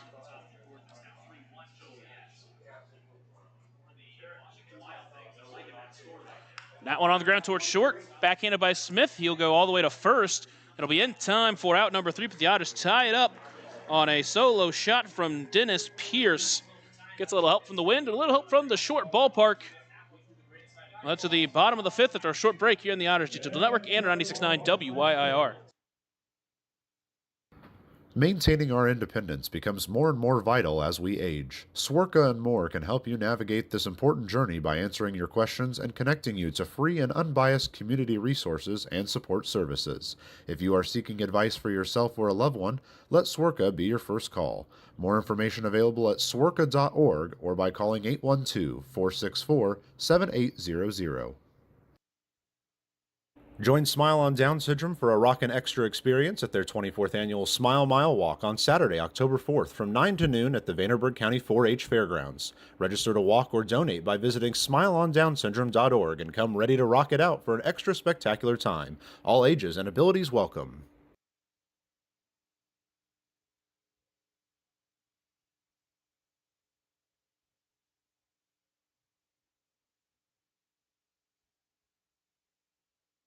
Right now in Vanderburgh County, over 800 children are in the child welfare system waiting for someone to be their voice, and you could be that voice by becoming a court-appointed special advocate, a CASA volunteer. Donating just a few hours a month of your time can change a child's life forever. Vanderburgh County CASA invites you to join them. Stand up, speak out, be for the child, be a CASA. For more information, visit vandcasa.com. That's VAND-CASA.com.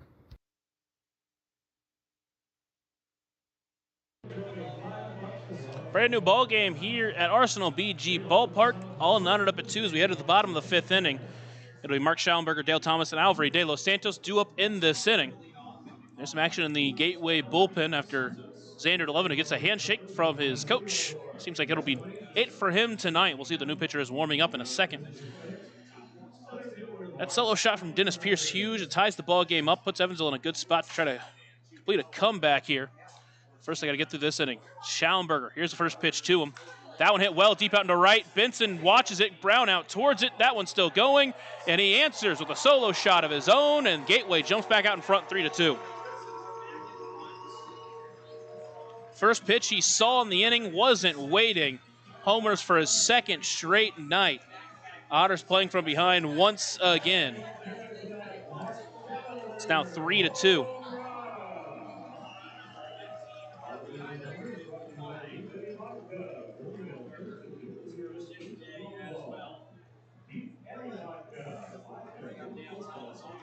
And it'll be Dale Thomas to follow that.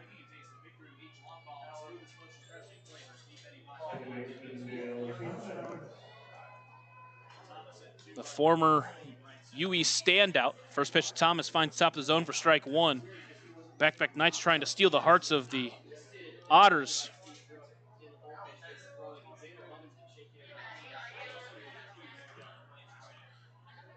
Here's the 0-1 pitch into Thomas. Out on the ground towards short. Cruz plays it on a hop. Throw to first is going to be in time for out number one. Way to bounce back there for Canny.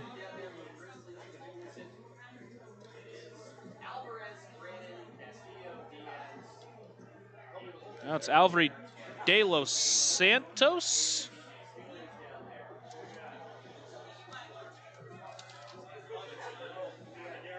That's actually Francis Peguero coming in to hit.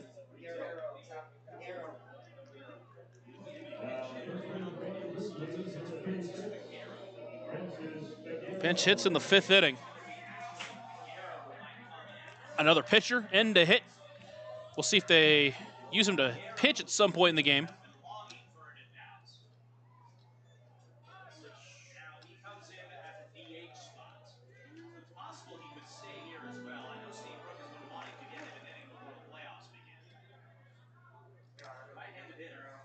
Here's the first pitch to Peguero. Finds the outside corner for strike one, so spreading out the love after De Los Santos struck out in both of his at-bats.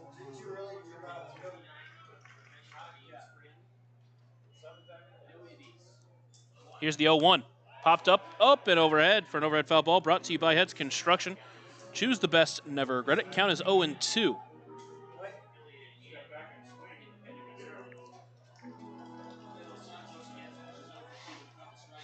Here's the 0-2 pitch to Peguero. Swung on and missed an ugly swing. Chairman American Bake strikeout number 7, and there's 2 away here in the 5th.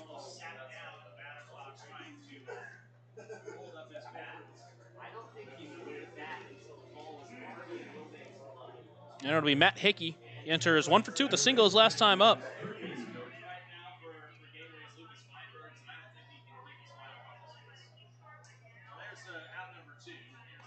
First pitch to Hickey misses maybe just a bit low for ball 1. Hickey popped out his first time up, struck out swinging. Sorry, singled. Don't know why I said that.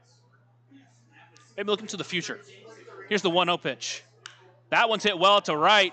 Benson out towards it. That one's deep. That one's gone.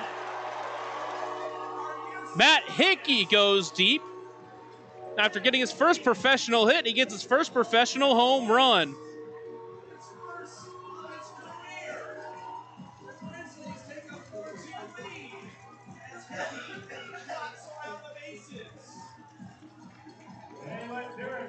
And now it is a 2-run lead for Gateway all of a sudden.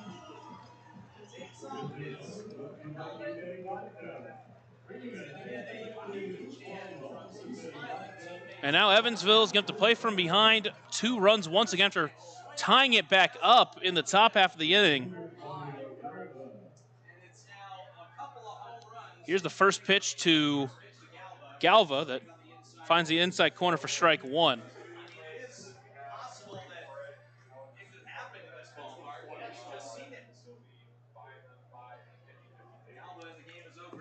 Here's the 0-1 pitch to Galva. Big swing at the off-speed pitch, make it 0-2.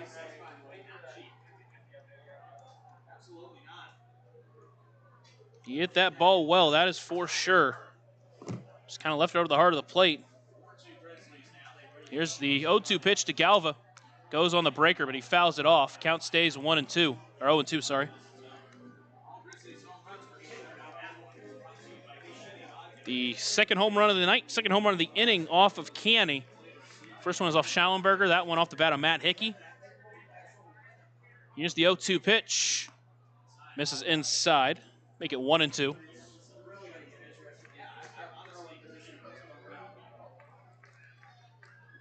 So Matt Hickey, the pitcher, maybe trying to get himself into some more hitting. Now he's 2 for 3 on the night. 1-2 pitch, that one fouled off and out of play. Count stays 1-2.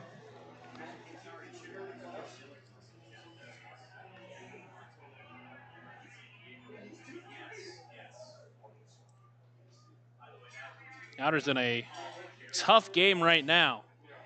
Trying to win their season finales. That pitch misses wide, make it 2-2. Try to go backdoor on that breaker, didn't quite get it.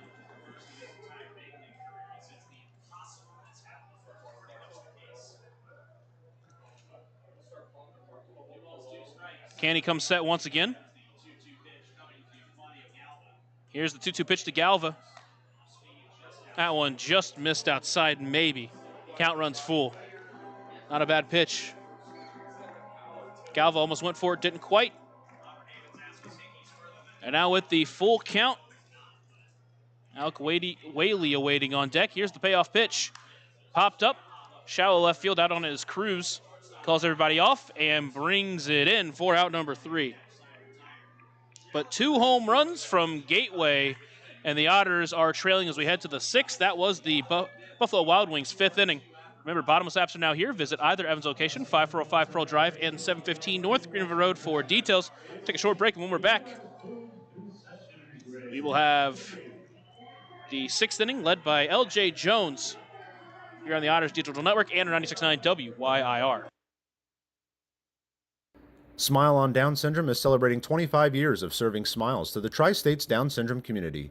Not only do we offer programming and support services, we sponsor annual events that give people with Down Syndrome opportunities to be stars of the show at our World Down Syndrome Day Ice Cream Social and Talent Show, Christmas dinner, and our Smile Mile, which is a day celebrating our Down syndrome community, their families that involve the entire tri-state community, and the highlight of the year when individuals with Down syndrome really shine like a star among smiling supporters. Learn more and find your way to get involved and show your support at smileondownsyndrome.org. Ballet Indiana is made up of local ballet professionals, dedicated parents, and community members in order to provide unique and life-enriching experiences for hundreds of young dancers, while carrying out their mission to inspire a lifelong appreciation for dance for both our dancers and the Evansville community. More information on Ballet Indiana and information about their upcoming performances is available at balletindiana.org. Smile on Down Syndrome has been providing a bright hope for tomorrow to the tri-state region for 25 years, providing smiles, support, and programs for individuals with Down syndrome while raising community awareness to create a brighter world that accepts and understands people with Down syndrome. Learn more now at smileondownsyndrome.org.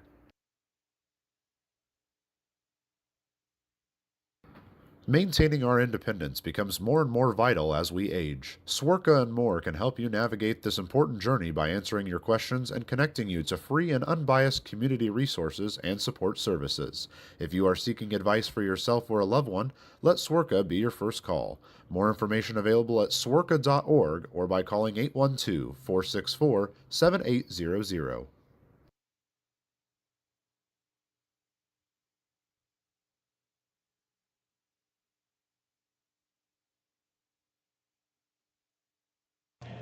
Gateway call to the bullpen is Abdiel Diaz. Diaz on the mound. Behind the plate is Matthew Lee. That pitcher-catcher battery is sponsored by the Answer Auto Repair East.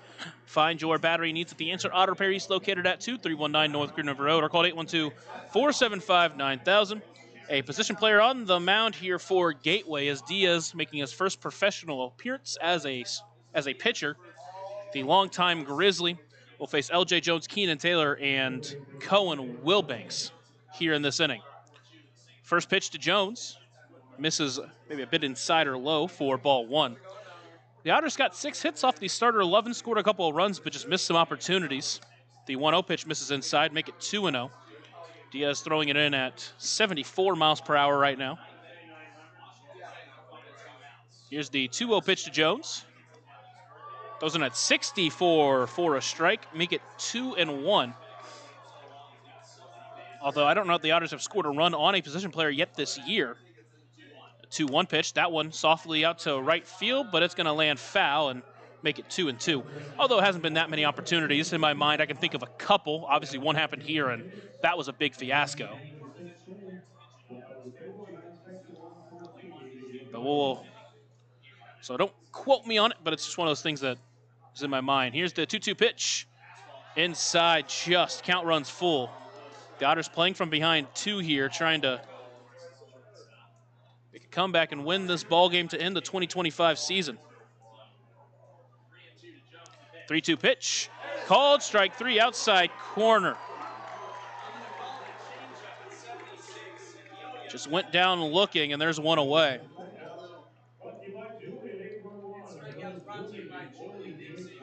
Now it's Keenan Taylor stepping in. He's 1 for 2 with a single and a line out.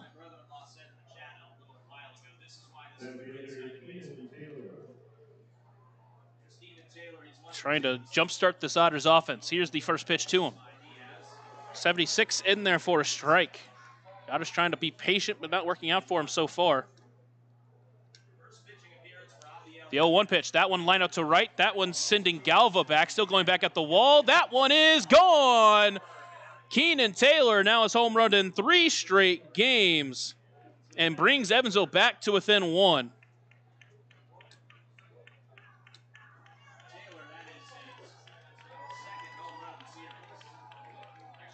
Keenan Taylor's second home run out to right.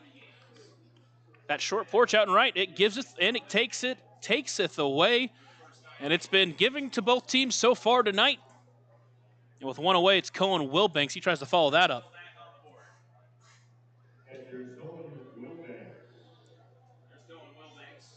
First pitch to Wilbanks, misses outside for ball 1 again.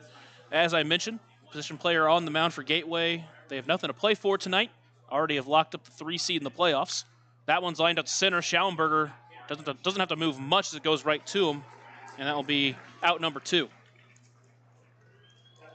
The Otters back to within 1, trying to tie this ball game up. It'll be J.J. Cruz. So far tonight, 0 for 2.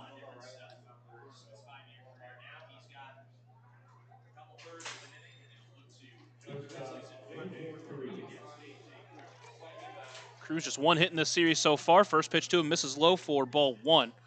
Cruz has played shortstop the last couple of nights. Last night, Graham Brown was at second. Tonight, it's Daryl Jackson. Here's the 1-0 pitch. That one's chopped towards third. It's going to stay foul, and the count will move to 1-1.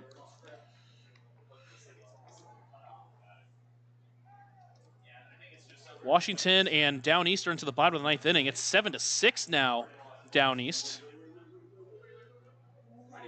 Here's the 1-1 pitch. That one's laced to center field. Schallenberger, again, barely has to move. It goes right to him. Back-to-back flyouts to the center fielder, Schallenberger. And the Otters are out of the inning, but Keenan Taylor hits his 3rd home run in 3 games. Otters now trail by 1 as we head to the bottom of the 6th inning here on the Otters Digital Network and 96.9 WYIR. Join Smile on Down Syndrome for a rockin' extra experience at their 24th annual Smile Mile Walk on Saturday, October 4th from 9 to noon at the Vanderburgh County 4-H Fairgrounds. Register to walk or donate by visiting smileondownsyndrome.org and come ready to rock it out for an extra spectacular time. All ages and abilities welcome.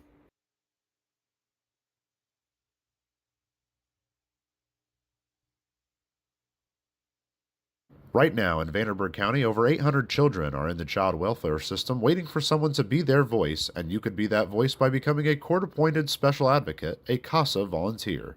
Donating just a few hours a month of your time can change a child's life forever.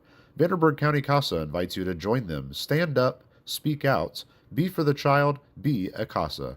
For more information, visit vandcasa.com. That's VAND CASA.com. Smile on Down Syndrome is celebrating 25 years of serving smiles to the Tri-States Down Syndrome community. Not only do we offer programming and support services, we sponsor annual events that give people with Down syndrome opportunities to be stars of the show at our World Down Syndrome Day Ice Cream Social and Talent Show, Christmas dinner, and our Smile Mile, which is a day celebrating our Down syndrome community, their families that involve the entire tri-state community, and the highlight of the year when individuals with Down syndrome really shine like a star among smiling supporters. Learn more and find your way to get involved and show your support at smileondownsyndrome.org. Otters caught on the bullpen is Jackson Maloof. Maloof on the mound, Wilbanks behind the plate. That pitcher and catcher battery is sponsored by the Answer Auto Repair East. Find your battery needs at the Answer Auto Repair East, located at 2319 North Green River Road, or called 812-475-9000. Maloof makes the second appearance of the series after going 2 2/3 earlier in the week, or the weekend, I should say. Looks to try to shut down this Gateway offense that has scored 4 runs, and tonight they've started 5 pitchers in the lineup. He'll face Alec Whaley to start this outing. First pitch to him. That one's lined to short over the glove of J.J. Cruz. His second hit of the day. That one he was not cheated on. That was laced off the bat.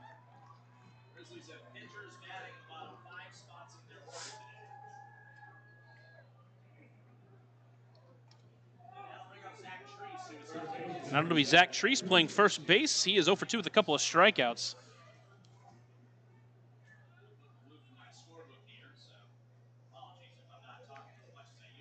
Here's the first pitch to him. Takes that one inside corner for strike 1.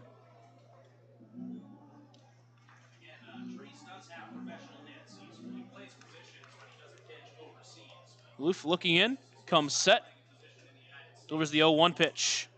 That one misses just inside to make it 1-1. So far, Treese, at least publicly known, or within the Frontier League, let's just say he's 0 for 3 with 3 strikeouts. Swings at that one. Now he's behind 1-2. Maloof trying to work around that leadoff single.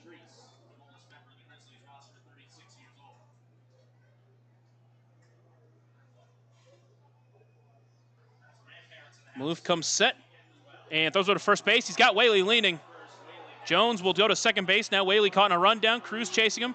Now it's Maloof, and he tags him. And there is one away.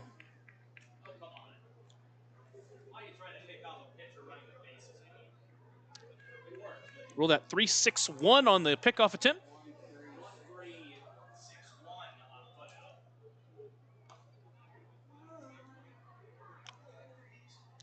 And now it's Treese swung on and missed for strike 3. German-American makes strikeout for Jackson Maloof, and there's 2 away.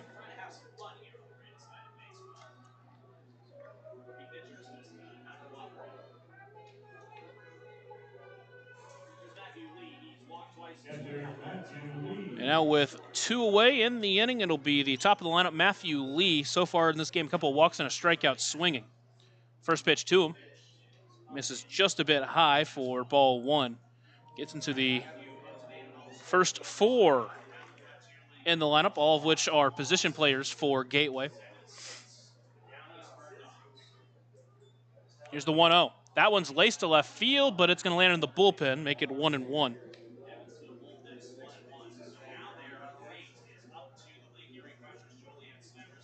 Joliet up 3-1 in that game, still leading Lake Erie in the bottom of the 5th inning. Oh, and it looks like Washington lost. Next pitch called strike 2, make it 1-2. Washington had a runner at third with less than 2 outs, with 1 out, and couldn't score them to tie the game. They lose 7-6. And now if Lake Erie wins the division. If they lose, Washington wins the division. Winner of that division will play these Gateway Grizzlies. The 1-2 pitch is fouled directly back as Lee stays alive. There is a college football game going on right now, Miami and Notre Dame. I'll let my computer load so I can figure out what the score is. Count still 1-2. Here's the 1-2 pitch. Laced to right center. That's going to get through for a base hit. Benson will cut it off. And now Matthew Lee joins the hit parade. His first hit of the night. He's reached 3 times now. With 2 outs, it's Sawyer Smith trying to extend this 6th inning. Otters got a run in the top half. Miami up 7-0 early in that one, early second quarter.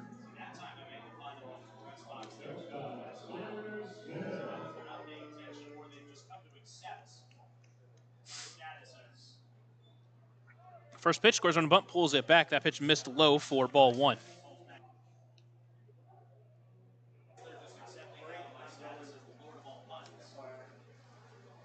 Two away, runner at first base. Bottom of the 6th inning, Otters trail 4-3. Maloof comes set, delivers the 1-0 pitch. Wet fastball, misses low, make it 2-0.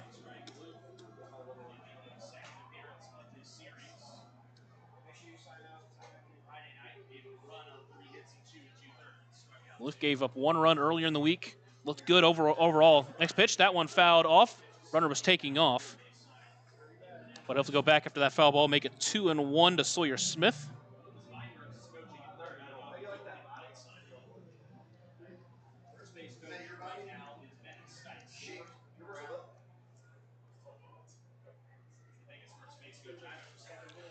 Maloof comes set. Here's the 2-1 pitch. Check swing. I think it hit him. Yeah, they're going to say it did. Can't tell whether it hit him or the bat hit something.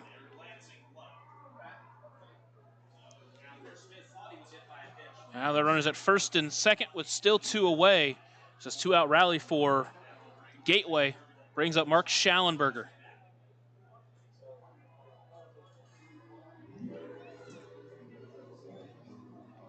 And now Wilbanks comes out, gives a couple of signs, now steps back behind the plate. After 2 outs in this inning, a single from Matt Lee and then a hit by pitch has put a runner in scoring position for Schallenberger, who led off the last inning with a home run.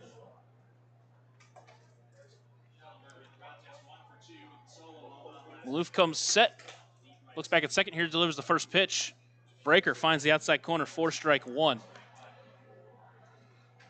Season finale for both of these teams. Gateway will be playing in the playoffs, either between Lake Erie or Washington in the first round.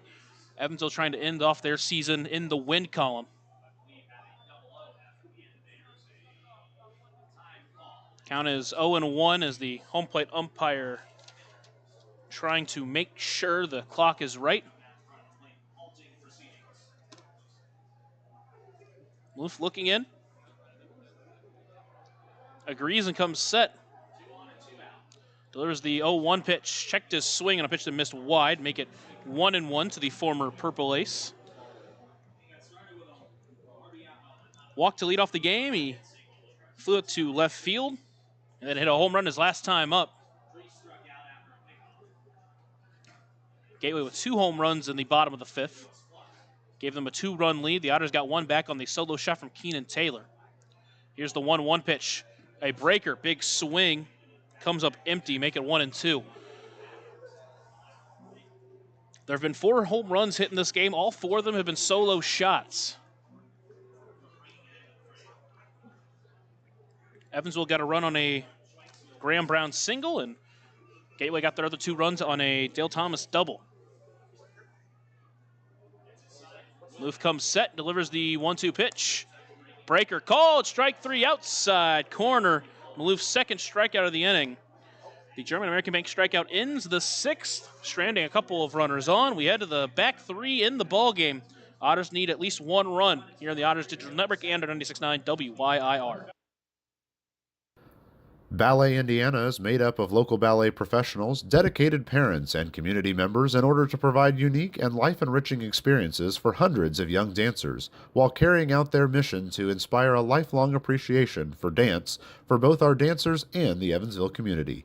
More information on Ballet Indiana and information about their upcoming performances is available at balletindiana.org.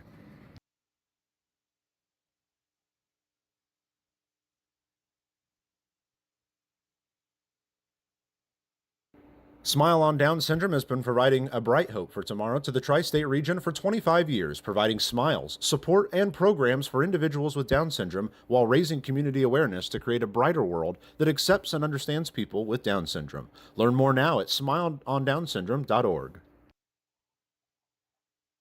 Smile on Down Syndrome is planning a Rockin' Extra Smile Mile celebrating 24 years of walks to support individuals rocking that extra 21st chromosome on Saturday, October 4th at the Vanderburgh County 4-H Fairgrounds. This event will rock your socks off with a vendor mall, food trucks, face painting, special guest appearances, a Rockin' Extra talent show, and more. To learn more about how to rock at the walk or how to become an event sponsor or even to make a donation, visit smileondownsyndrome.org or text 812-449-6049 for more information. This sponsored event is open to the entire tri-state community.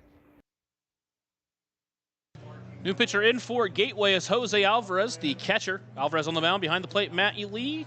That pitcher and catcher battery is sponsored by the Answer Auto Repair East. Find your battery needs at the Answer Auto Repair East, located at 2319 North Green River Road, or call 812-475-9000. Jose Alvarez enters the ball game. Again, as I mentioned, the catcher.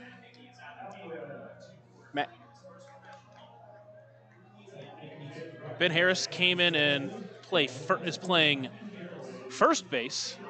Ben Harris is. I think maybe someone came in to play third base for Matt Hickey.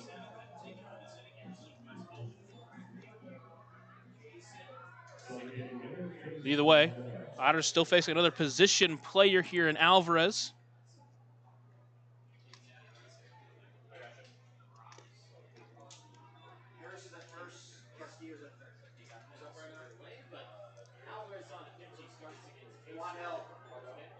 First pitch to Waddell, finds his own 4-strike-1. Alvarez in at 73 miles per hour there.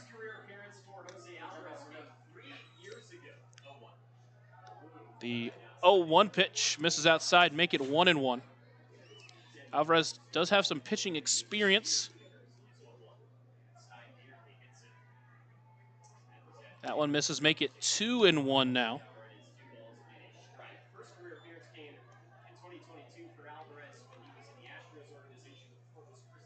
2-1 pitch. That one rocketed out to right field. Over towards it is Galva. That one's going to bounce up and over the wall for a leadoff Deerhead double-decker double off the bat of Chase Waddell. His second hit of the game and the tying run into scoring position here at the top of the 7th inning.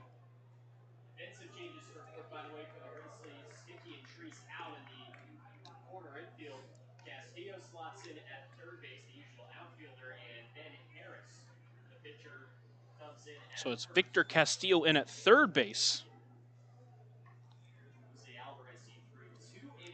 Unless I am wrong, I don't know that he's played infield at least so far this season. Does have a couple of third base. He's played at third base a couple of times this year for Gateways. That one's over the middle of the field. It bounces. Throw to second by Thomas. Not in time. Daryl Jackson beats out the infield single.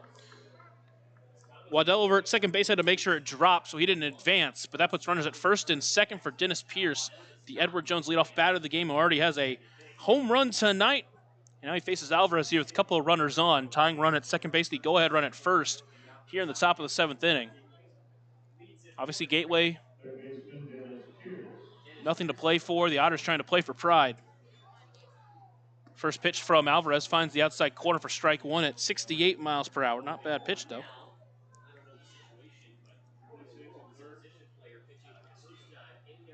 The 0-1 pitch misses low, make it 1-1.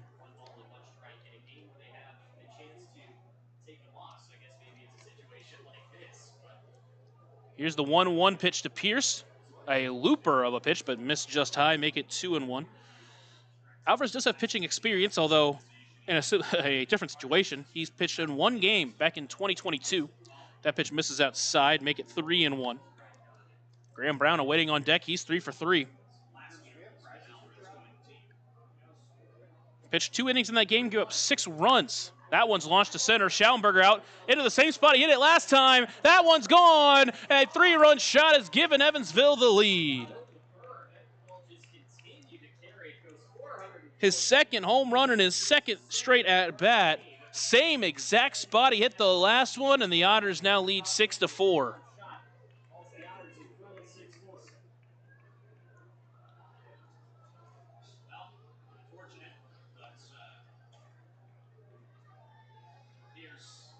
Taking advantage of the situation is Dennis Pierce. Now Graham Brown will follow that up. He's 3 for 3 so far. First pitch to him finds his own for strike one.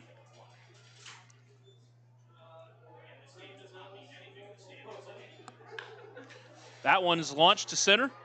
Over towards it is Schallenberger, still coming over, getting under it, and bringing it in for out number 2.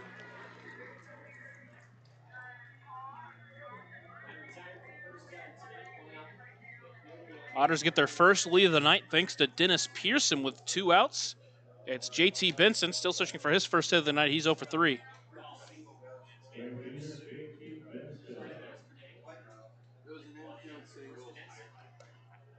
First pitch finds the zone 4, strike 1.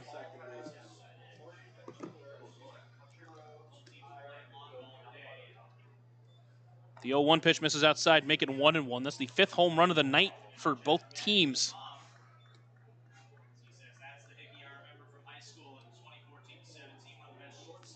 1-1, that on the ground towards third. It's going to go just foul, make it 1-2 to the Otters right fielder.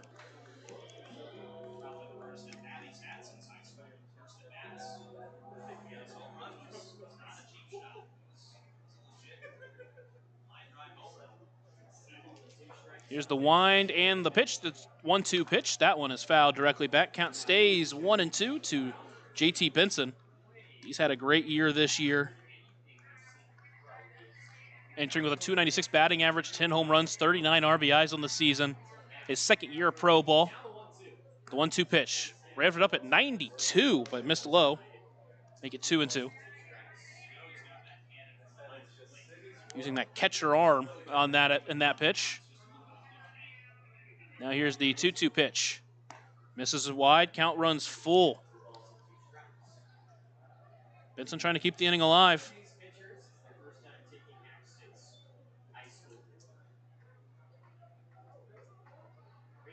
Here's the payoff pitch. That one is fouled up to the right side. Will get out of play. Count stays full.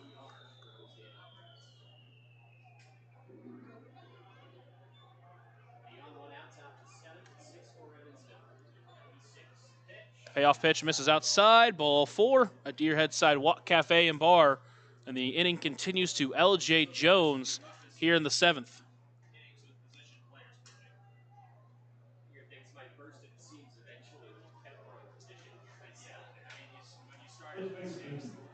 Jones tonight 1 for 3, had 1 rocket to the left field wall. He struck out twice otherwise.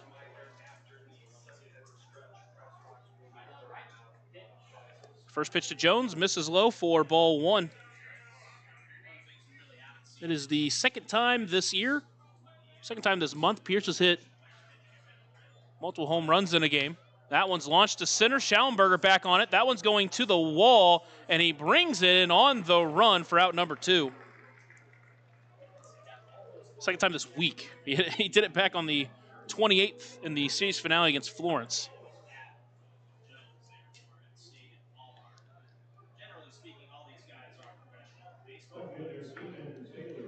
Now Keenan Taylor will step in after hitting a home run his last time up.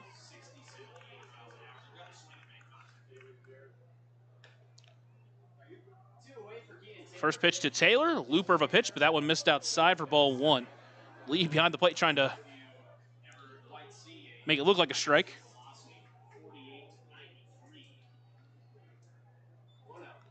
1-0 pitch, that one misses low, make it 2-0. The Otters not taking any cheap at bats here.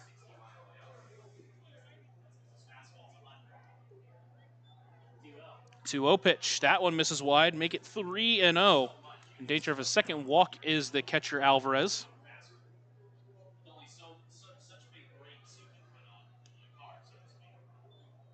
3-0 pitch. That one finds the outside corner. Make it 3-1. I think Taylor thought it was ball 4, but instead it's 3-1.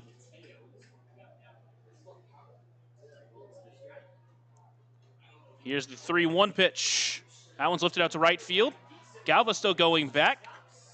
About a foot in front of the track. In time for out number 3. But the Otters get 3 on the Dennis Pierce home run. They jump out in front 6-4 as we head to the bottom of the 7th inning here on the Otters Digital Network and 96.9 WYIR.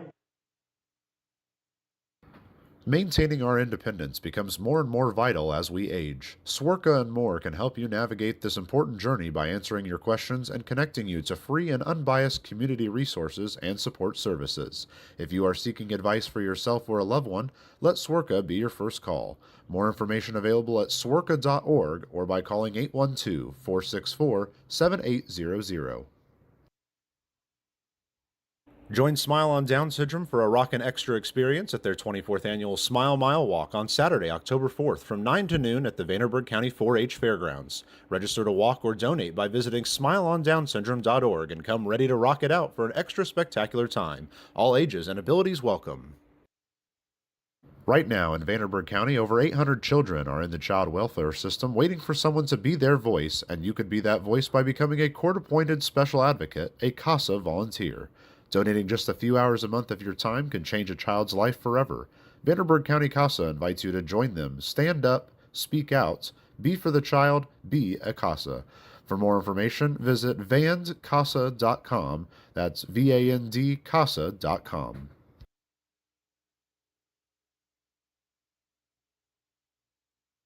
Smile on Down Syndrome is celebrating 25 years of serving smiles to the Tri-States Down Syndrome community. Not only do we offer programming and support services, we sponsor annual events that give people with Down Syndrome opportunities to be stars of the show at our World Down Syndrome Day Ice Cream Social and Talent Show, Christmas dinner, and our Smile Mile, which is a day celebrating our Down syndrome community, their families that involve the entire tri-state community, and the highlight of the year when individuals with Down syndrome really shine like a star among smiling supporters. Learn more and find your way to get involved and show your support at smileondownsyndrome.org. Otters caller of the bullpen is Nick McAuliffe. McAuliffe on the mound. Behind the plate is Cohen Wilbanks. That pitcher and catcher battery is sponsored by the Answer Auto Repair East. Find your battery needs at the Answer Auto Repair East, located at 2319 North Green River Road, or called 812-475-9000. First one to face him is Dale Thomas. First pitch to him misses outside for ball one. Here's the 1-0 pitch to Thomas. Fastball inside, make it 2-0. Otters now with a 6-4 lead. Trying to finish off these last three innings and get a win to finish off the 2025 season. Here's a 2-0 pitch to Thomas. Pulls the string on him. Big swing, but he comes up empty. Make it 2-1. There were some changes, so I would assume they would just change within where they came into. So we'll figure that out. 2-1 pitch. Fouled out of play, make it 2-2. Well, they took Matt Hickey out, and he was having a good day. He was 2 for 3. Oh, well. Here's the 2-2 pitch to Dale Thomas. Swung on and missed. Got him swinging on the off-speed pitch, and there's one away. German American Bank strikeout for Nick McAuliffe to begin his outing.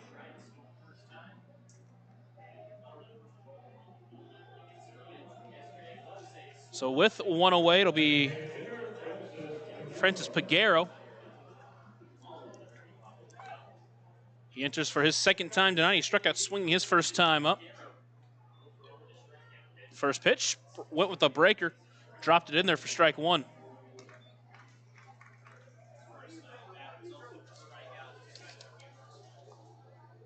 Castillo is in fact on deck. The 0-1, another breaker. Big swing, but he comes up empty, make it 0-2.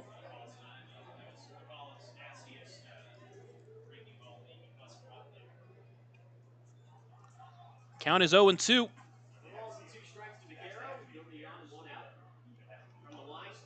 Here's the 0-2 pitch. Went with the fastball. Misses high and wide. Didn't get the swing. Make it 1-2. The score would be to stay. Wow. I just completely messed that up. If the score were to stay the same, you expect McAuliffe in this inning. Here's the 1-2 pitch. Fastball misses inside. Make it 2-2. Probably either Valdez or Dennis or maybe even Phoebe in the 8th, and then Garrett Crowley in the 9th. Here's the 2-2 pitch from McAuliffe. Chopper towards short. You made a tough play. Cruz placing it on top. Bare hand throw to first. In the dirt in time for out number 1. What a play from J.J. Cruz to take a hit away. Wow. Went with the bare hand, and it paid off.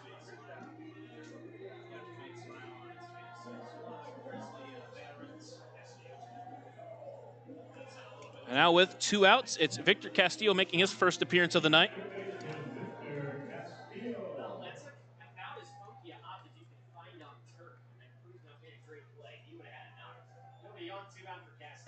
First pitch to Castillo finds the zone for strike 1. Castillo pinch hitting for Matt Hickey, and even though Castillo's had a great year, start questioning that decision with how Hickey's been hitting the ball tonight. Here's the 0-1 pitch to Castillo. Fastball chopped towards short or second. Jackson plays it on a hop, throw to first in time, and that's a 1-2-3 inning for Nick McAuliffe. Way into the 8th inning, Otters leading by 2 here after a short break on the Otters Digital Network and on 96.9 WYIR. Ballet Indiana is made up of local ballet professionals, dedicated parents, and community members in order to provide unique and life-enriching experiences for hundreds of young dancers, while carrying out their mission to inspire a lifelong appreciation for dance for both our dancers and the Evansville community.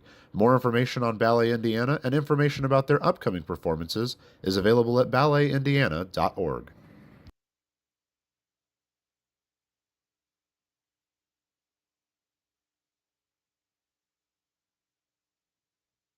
Smile on Down Syndrome has been providing a bright hope for tomorrow to the tri-state region for 25 years, providing smiles, support, and programs for individuals with Down syndrome while raising community awareness to create a brighter world that accepts and understands people with Down syndrome. Learn more now at smileondownsyndrome.org.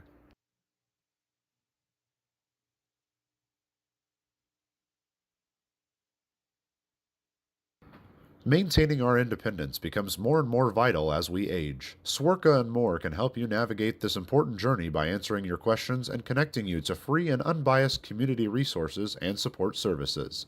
If you are seeking advice for yourself or a loved one, let Swerka be your first call. More information available at swerka.org or by calling 812-464-7800. New pitcher on the mound for Gateway is Edwin Mateo. Mateo on the mound. Matthew Lee behind the plate. That pitcher and catcher battery is sponsored by the Answer Auto Repair East.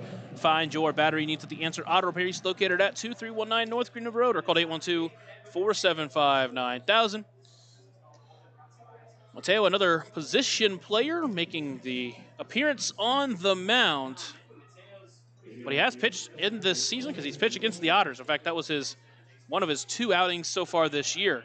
First pitch to Wilbanks goes 79 for strike 1. Wilbanks trying to turn around his night, 0 for 3. The 0-1 is fouled way out of play, make it 0-2. So far this year, Mateo has pitched 2 scoreless innings. He's given up just 1 base runner in that time, hasn't given up a hit. Here's the 0-2 pitch.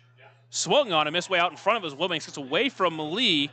Throw to first is in time, and there's 1 away. So Wilbanks a rough finale. He's 0 for 4. 1 away, it's J.J. Cruz trying to turn around his night as well. He's 0 for 3. A ground out, a pop out, and a fly out so far in this game.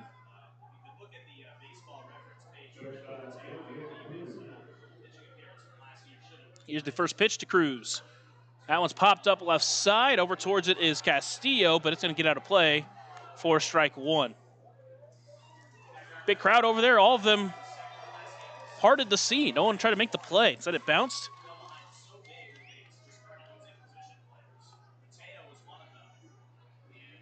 Mateo pitched against Evansville back on June 24th in that 12-8 win for Evansville. The 0-1 breaker misses low. Make it 1-1.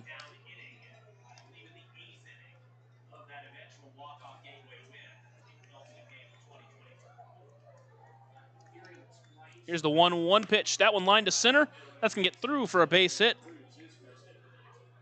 1 out knock for Evansville, and with 1 away, it'll be Chase Waddell. First hit he's given up this year for Mateo.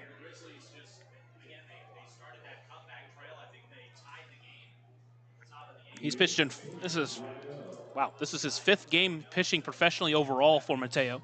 Pitched in 2 games last year as well. First pitch to Waddell, misses outside for ball 1. In 2 appearances last year, also didn't give up a run. In fact, didn't give it up a hit either. That's his first hit given up in his professional career. The 1-0 finds the top of the zone, make it 1-1. So he was 3 2/3 innings pitched before giving up a hit. Here's the 1-1. Runner takes off, pitch misses outside. Throw down is not in time. Cruises in safely. Almost fell off the bag, but got back to it in time.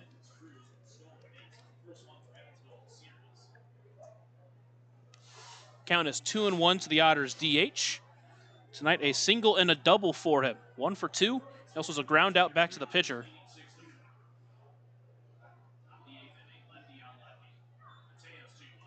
2-1 pitch. That one misses outside, make it 3-1.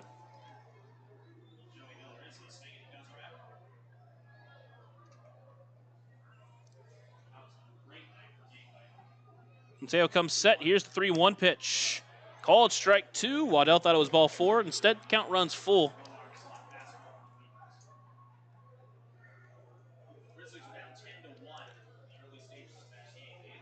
Mateo comes set. Here's the 3-2 pitch. Fouled off. Waddell stays alive. Just making contact with that one.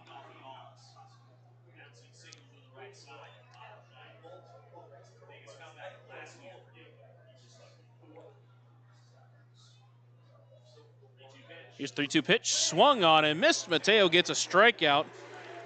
His second strikeout of the inning, and there's 2 away for Daryl Jackson. He singled last time up. He's 1 for 3.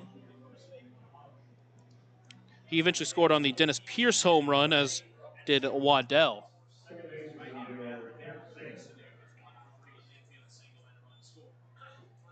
First pitch to him, misses low for ball 1.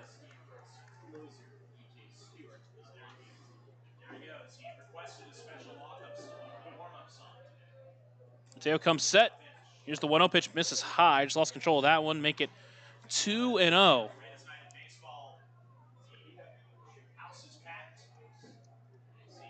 Lake Erie and Joliet into the top of the 7th. Joliet still down by 2, trying to find a way to score. 2-0 pitch, taken high, make it 3-0. There is a base open, but the man on deck already has 2 home runs in the game.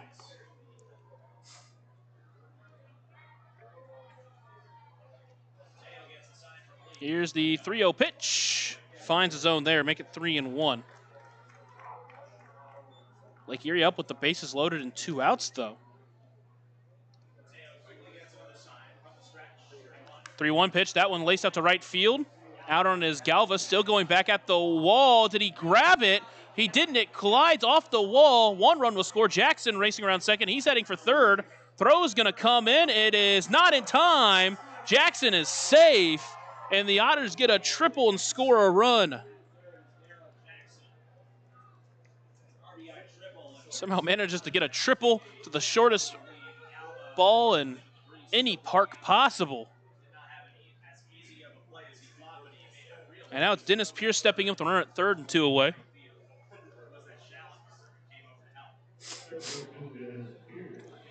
We'll say the throws came in pretty strong. It was a close play at third. First pitch misses way outside. Good stop by Lee to keep that runner where it's at, make it 1-0.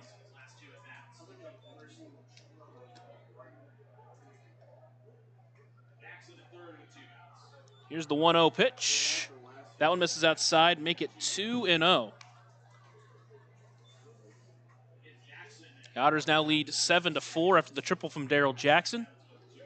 Here's the 2-0 pitch. That one misses outside, make it 3-0. Count now 3-0. There is a base open. We'll see if he even wants to attack him. 3-0 pitch, taken high, ball 4, not even challenging him. Already 2 home runs on the game. Now at Deerhead Sidewalk Cafe and Bar. And now it extends the inning to Graham Brown. Brown 3 for 4.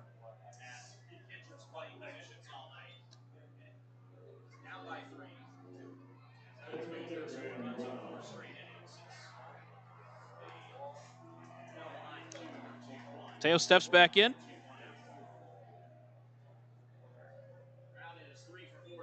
Here's the first pitch to Brown. Finds the outside corner, 4 strike 1. This is the first run that Mateo has given up during his professional pitching career.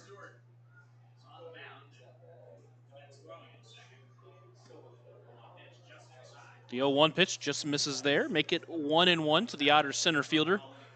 Trying to get 4 hits in a game.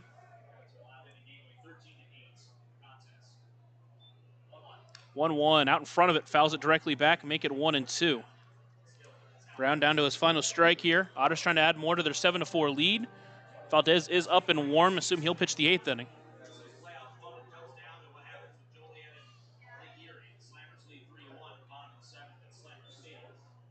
That one laced to left center field. That's going to get through for a base hit. That one's going to be cut off by Schallenberger. 1 run to score. Pierce will chug into third base. Throw's going to come into second. And it'll be runners on the corners as another run scores.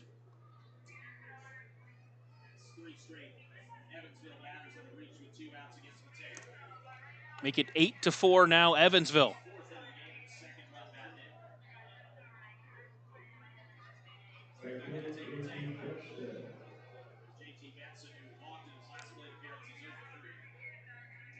Now JT Benson will step in. First pitch to him. Finds the outside corner for strike 1. Reached for the first time in the last inning with a walk.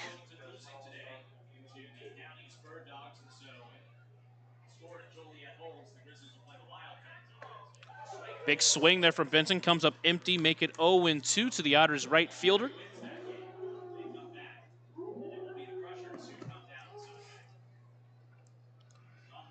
Mateo comes set. Here's the 0-2 pitch. Breaker laced to left field. That's going to get down for a base hit. Score at least 1. Brown rounding second, heading for third.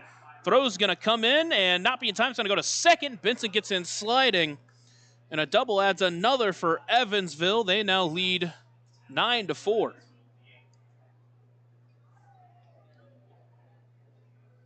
JT Benson gets his first hit of the ball game. It's a Deerhead double-decker double. And now it's LJ Jones, a chance to add some more.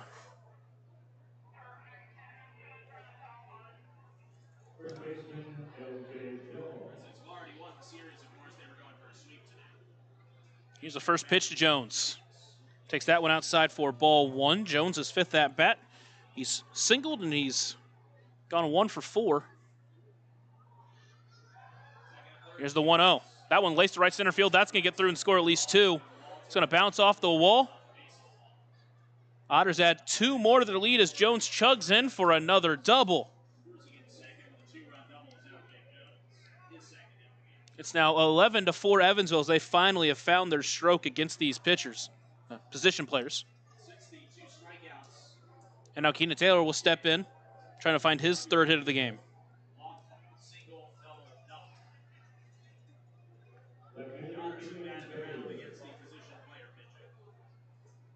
Again, the first time that Mateo has been hit during his professional career.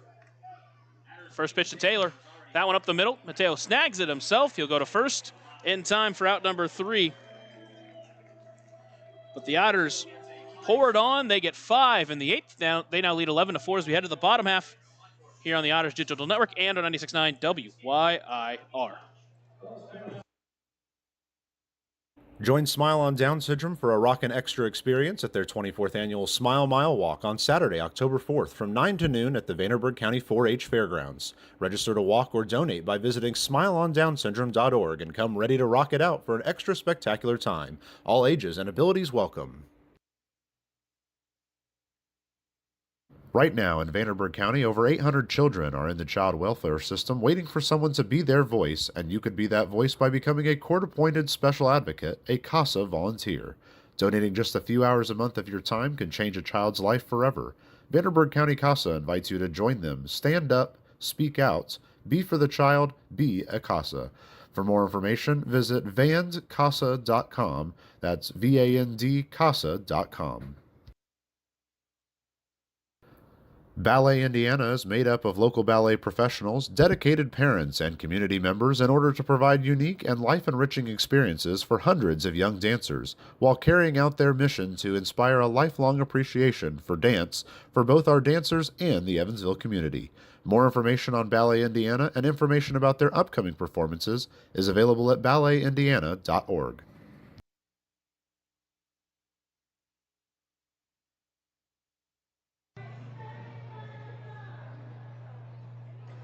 Otters called to the bullpen is Alex Valdez. Valdez on the mound, Wilbanks behind the plate. That pitcher and catcher battery is sponsored by the Answer Auto Repair East, Find your battery needs at the Answer Auto Repair East, located at 2319 North Green River Road, or called 812-475-9000. So Valdez enters to pitch the 8th inning. Here in this ball game, Otters lead 11-4. They scored 3 runs in the 7th, 5 in the 8th. And now Valdez will come to enter the final 3 batters in the lineup. It'll be Claudio Galva, Alec Whaley, and Ben Harris, I believe. First pitch swinging for Galva. Comes up empty. He'll start behind 0-1.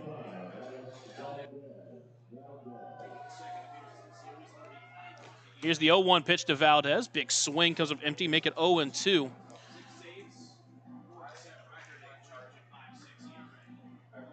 Valdez making a second appearance in as many days for the Otters.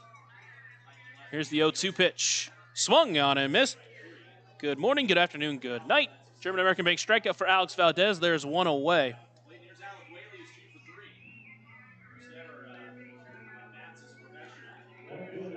Valdez making his 38th appearance of the season. He's pitched to a 3.64 ERA in 42 innings. That's now 49 strikeouts on the season. And with 1 away, it'll be Alec Whaley. He's got a couple hits tonight. First pitch, checked his swing on one that missed inside for ball 1. Valdez spent 4 seasons between 7 different teams in the minors for the Diamondbacks, as that pitch finds the outside corner, make it 1-1. Had a couple of seasons with the Kansas City Monarchs of the American Association before joining Evansville last season, where he had a 1.26 ERA. Big swing for Whaley, comes up empty, make it 1-2. Made 12 appearances, pitched in 14 1/3 innings, struck out 17 to 5 walks during his 12 appearances. Now the 1-2 pitch swung on and missed. Now there's 2 away. Another German American Bank strikeout for Alex Valdez. Now 2 away. It's Ben Harris gets his first at bat of the night.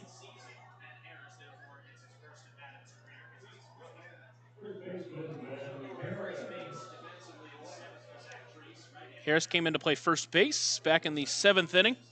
Here's the first pitch to him. Big swing. Comes up empty. He'll start behind 0-1. Gotta tell you, that's a pretty good swing from a pitcher. He was a 2-way player in NAIA ball for the first couple of years. Another swing, comes up empty, make it 0-2. During his second year, he actually had 206 plate appearances. He had a .339 batting average during the time, 11 home runs, 10 doubles, so he can handle the bat. The 0-2 pitch, lofts one out to the right side into foul territory. Count stays at 0-2. During the spring, he actually had a couple of at-bats where he had a hit and scored a run. The 0-2 pitch misses low, make it 1-2.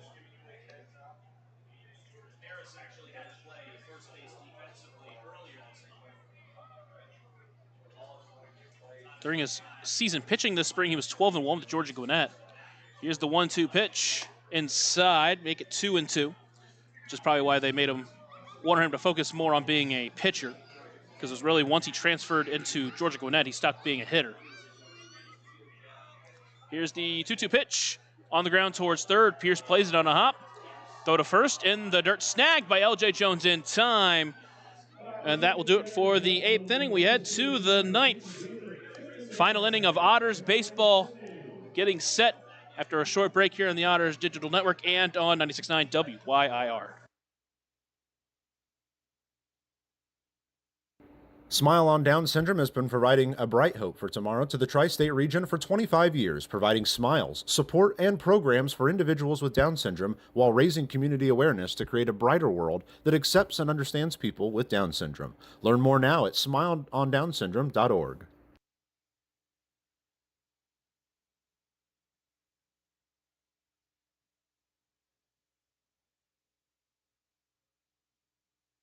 Smile on Down Syndrome is planning a Rockin' Extra Smile Mile celebrating 24 years of walks to support individuals rocking that extra 21st chromosome on Saturday, October 4th at the Vanderburgh County 4-H Fairgrounds. This event will rock your socks off with a vendor mall, food trucks, face painting, special guest appearances, a Rockin' Extra talent show, and more. To learn more about how to rock at the walk or how to become an event sponsor or even to make a donation, visit smileondownsyndrome.org or text 812-449-6049 for more information. This sponsored event is open to the entire tri-state community.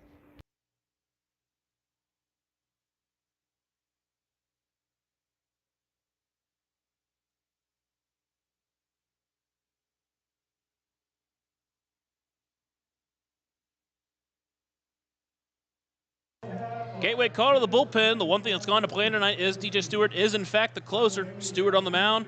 Behind the plate is Matthew Lee. That pitcher and catcher battery is sponsored by the Answer Auto Repair East.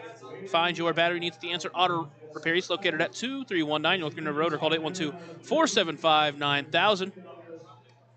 DJ Stewart wanting to close this one out and gets the chance here. Obviously, it won't be to get the save by any means, but it will be in there to pitch here against Evansville here in the 9th inning. Does have an appearance this season.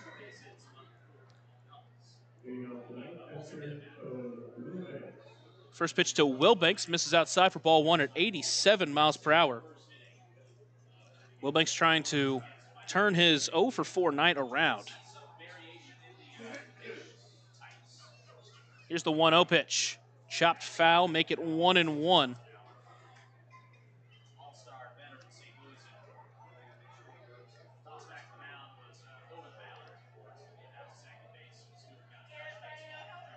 So far this year, Stewart, in his lone pitching appearance, went 1 inning, gave up 4 runs. The 1-1 pitch misses outside, make it 2-1. He also made an appearance back in 23. He pitched an inning in that one, gave up just 1 run, walked 1, struck out 1. 2-1. Soft looper in the right field. That's going to get through for a base hit. A leadoff single for Cohen. Wilbanks gets into the hit column for tonight's ballgame.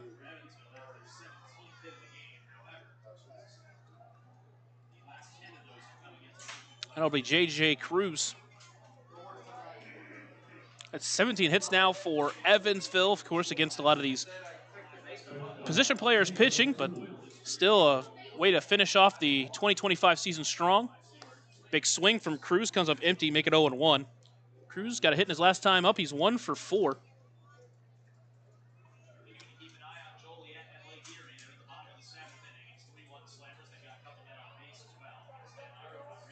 Here's the 0-1 pitch. One after the changeup, comes up empty. Make it 0-2. Against Stewart, he can get up to 87 miles per hour. We've seen it in this inning.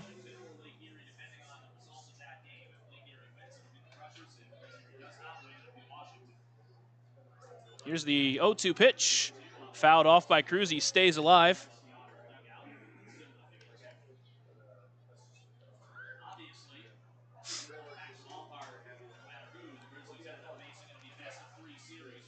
Stewart looks over at first base, now comes set. Delivers the 0-2 pitch. Takes that one outside, make it 1-2.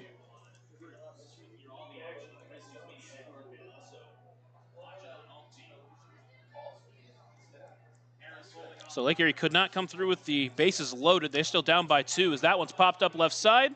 Over towards it is Castillo and Smith. It's Smith calling him off and brings it in for out number 1.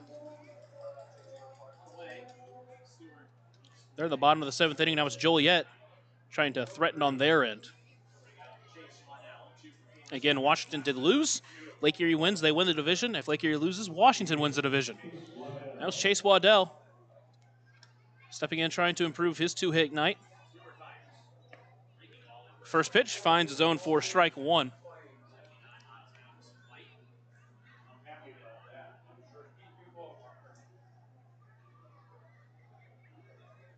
Here's the 0-1 pitch. Takes that one outside, make it 1-1, Evansville. Up 11-4. I've out hit Gateway 17-8. And no matter how you view it, it's a hot way to end the season as he fouls that one off, make it 1-2 to Waddell.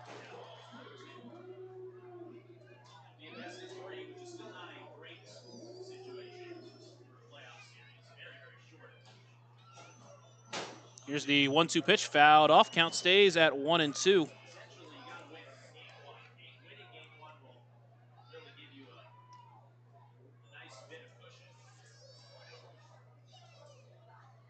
Waddell stepping back into the left-handed batter's box. That one's lifted out to left field. Whaley in on it and brings it in for out number 2. Stewart just 1 out away from working a scoreless 9th inning.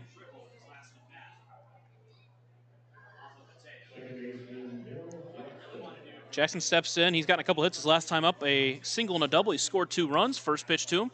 Misses for ball 1.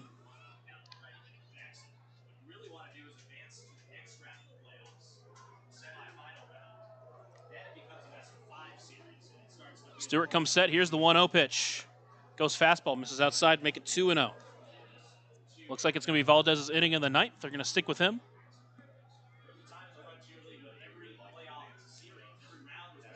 Here's the 2-0 pitch to Jackson inside, and it hit him. 187 inside for the fastball. And it will extend the inning to Dennis Pierce. Steps in 2 for 4, a couple of home runs. He walked his last time up. He scored 3 runs on the game now.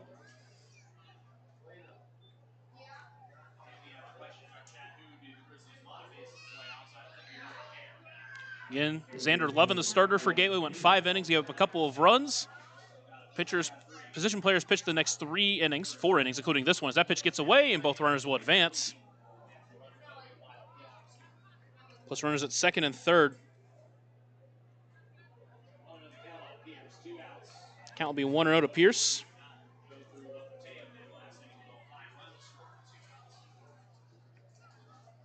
Base is now open. Here's the 1-0 pitch. Goes off speed, misses low, make it 2-0.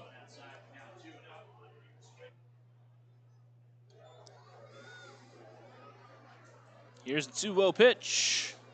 Misses outside, make it 3-0. He's not even coming at him here.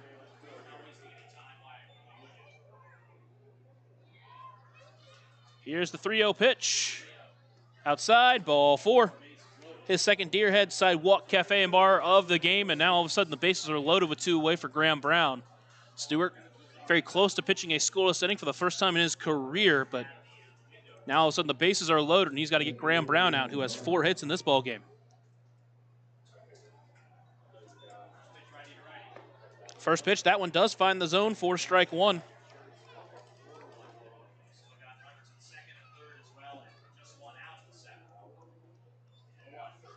0-1 pitch is fouled up and overhead, and potentially for the last time. An overhead foul ball brought to you by Heads Construction. Choose the best, never regret it. Count is 0-2. Here's the 0-2 pitch. Chopper towards third, foul. Count stays 1-2. Brown with 4 hits, all 4 of them being singles in this game. Here's the next pitch. Swung on and missed, gets away, way away from the catcher. Lee plays it all the way to the Otters dugout. Brown's going to reach, and the inning's going to continue as a run scores.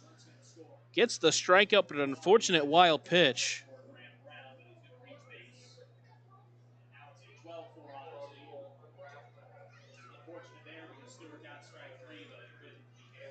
The bases stay loaded for JT Benson, who has 2 hits in his last couple of at-bats. A single and a double.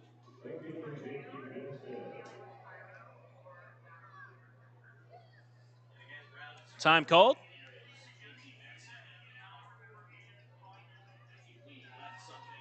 It looks like Lee may have dropped something over next to the Otters dugout.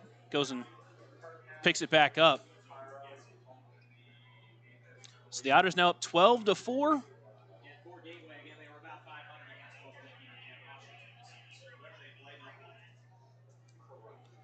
Here's the first pitch to Benson. That one misses outside for ball 1.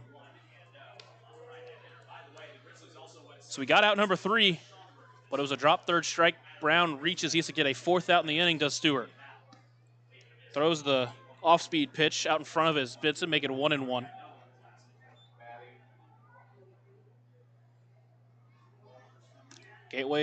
Joliet still up 3-1 on Lake Erie. That one launched out to left. Whaley will backpedal on it. He's able to get under it in time with just barely enough room for out number 3. So the Otters strand the bases loaded, but they add 1. We head to the bottom of the 9th inning. Otters up 12-4. We'll look to try to finish off this 2025 season strong after a short break here on the Otters Digital Network and on 96.9 WYIR. Maintaining our independence becomes more and more vital as we age. Swerka and more can help you navigate this important journey by answering your questions and connecting you to free and unbiased community resources and support services. If you are seeking advice for yourself or a loved one, let Swerka be your first call. More information available at swerka.org or by calling 812-464-7800. Join Smile on Down Syndrome for a rockin' extra experience at their 24th annual Smile Mile Walk on Saturday, October 4th from 9 to noon at the Vanderburgh County 4-H Fairgrounds. Register to walk or donate by visiting smileondownsyndrome.org and come ready to rock it out for an extra spectacular time. All ages and abilities welcome.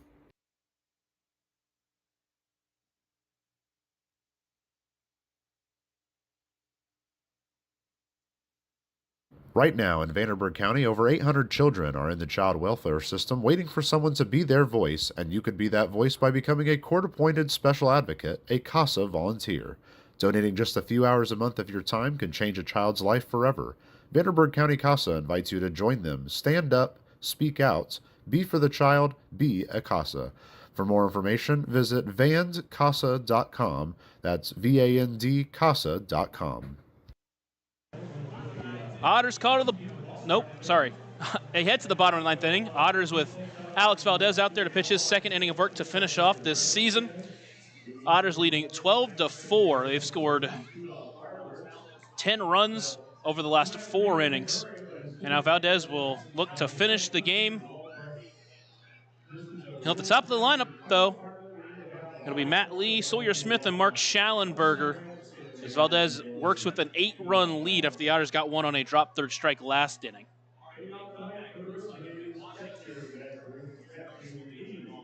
Just saw that Joliet jumped out to a bigger lead. They're up 5-1 now on Lake Erie. First pitch to Lee, big swing, but he comes up empty, make it 0-1. Lee tonight 1 for 2, a couple of walks to lead off the game against Canny. So barring a late comeback from Lake Erie, it will be Washington who wins the division. That one's popped up left side. Out on it is Cruz. In on it is Taylor. Taylor's going to call him off and bring it in for out number 1. So the Otters 2 outs away from finishing 2025 in the win column. And barring everything else that's happened this year, you can always view that as a win going into 2026.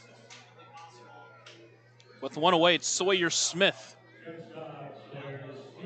Valdez worked a 1-2-3 inning in the 8th with a couple of strikeouts. He's gotten 4 straight outs. Here's the 0-1. Chopper towards first. It'll be the second baseman Jackson takes it. Throw to first in time. There's 2 away very quickly here in the 9th. And now it's Mark Schallenberger, the 5-year University of Evansville Purple Ace. They come up to the plate trying to extend this ball game. Hit his 15th home run earlier in the game. 1 for 3, a home run, a walk, a strikeout, and a ground out for him in this game.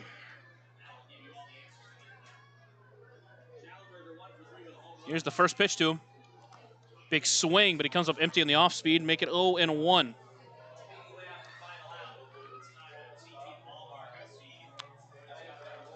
That big crowd hasn't moved a muscle. Here's the 0-1 pitch. Misses low, make it 1-1. Obviously, as I talked about earlier, they have a post-game ritual of TPing the ballpark. Maybe from when their teams were worse, you can call them some unsavory names, I guess. The 1-1, big swing comes up empty, make it 1-2. They're down to their final strike to clean up the season, but now they're making the playoffs back-to-back years.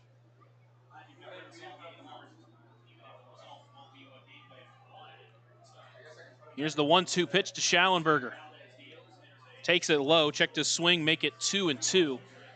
Got off to a quick start, but had a plan to use the pitchers at the back end of the bullpen, and Evansville wanting to get a win. They didn't let that go by. They took advantage of it. They scored runs. Give them credit where credit's due. Here's the 2-2 pitch to Schallenberger.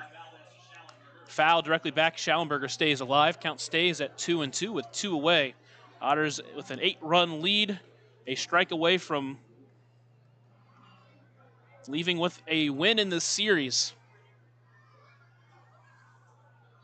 Here's the 2-2 pitch. Taken low, count runs full.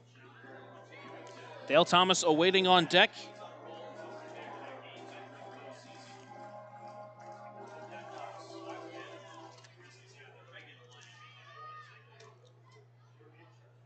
Valdez faced the minimum last night, trying to face the minimum through 2 here tonight. Here's the payoff pitch.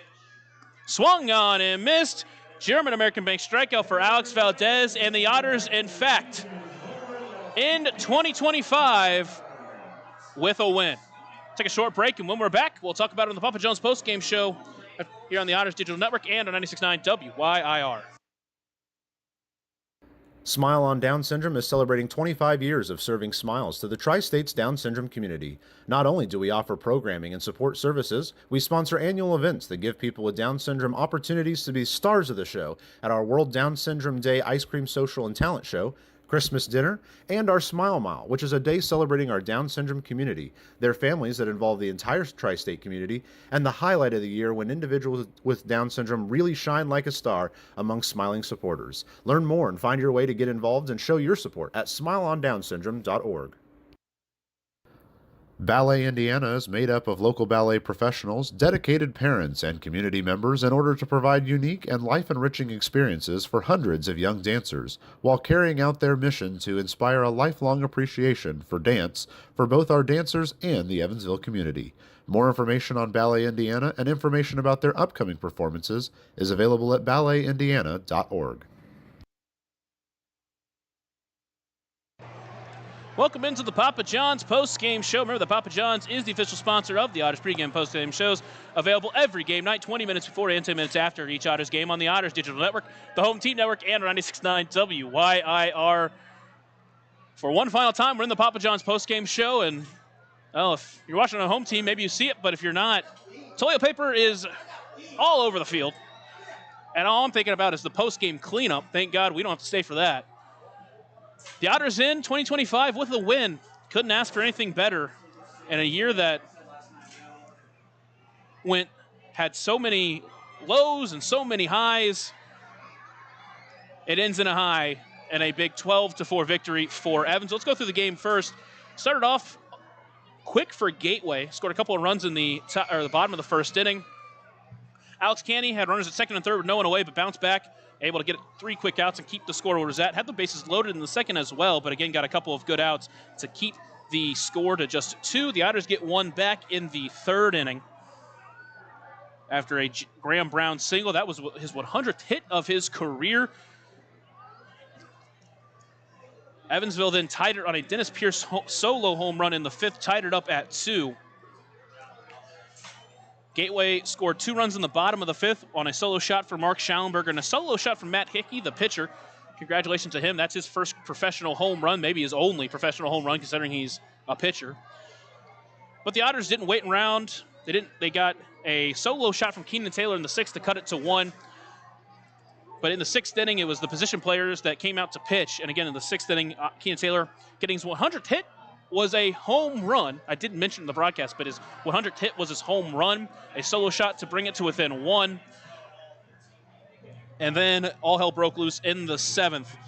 Evansville got a 3-run shot from Dennis Pierce to give them the 6-4 lead, and then in the 8th inning, 5 runs scored. Big double from JT Benson to get a run. Darrell Jackson had a triple to get a run. Graham Brown with a hit to get a run, and Dennis Pierce walked. And then, as I mentioned, Graham Brown single to score a run, and JT Benson doubled to score another run. As did LJ Jones. He scored 2 with his double. Got him 5. Then they scored another run in the 9th inning on a wild pitch. And then after Canny tonight, had some good help from the bullpen. Jackson Maloof pitched a scoreless inning. Nick McAuliffe pitched a scoreless inning where he faced 3 and struck out 1. And then Alex Valdez pitched the final 2 innings, striking out 3 of the 6 batters he faced to end the ball game.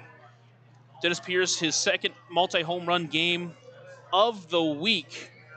Keenan Taylor hit his home run as well, and the Otters finish off hot for 2025. And you can see L.J. Jones, Keenan Taylor having some fun. They were throwing some toilet paper around. Again, there's a ton of toilet paper everywhere, even from the short porch out and right. They are throwing it back up here. One of the press box people up here got nicked by a toilet paper right in the chest. It's a fun way to end the season, don't get me wrong. Of course, they still got to play next Wednesday. It's looking like it's going to be Lake Erie, which in the playoffs, that rotation is scary if it ends up being Lake Erie. Joliet up 5-1 in that game. But for Evansville, that does it for the 2025 season. And what a season it was. Well, we got to talk about everything. Obviously, month of July, that's kind of where everything went downhill. They were 2 games below 500 entering July. But 12 straight losses, 6 of them by 1 runs, 3 of them in extra innings. Put them behind the 8 ball, something they couldn't come back from. They came just 1 loss short of tying the franchise record straight losses. But then the calendar turned to August. And after 3 heartbreaking losses in Florence, everything went Evansville's way from that point on.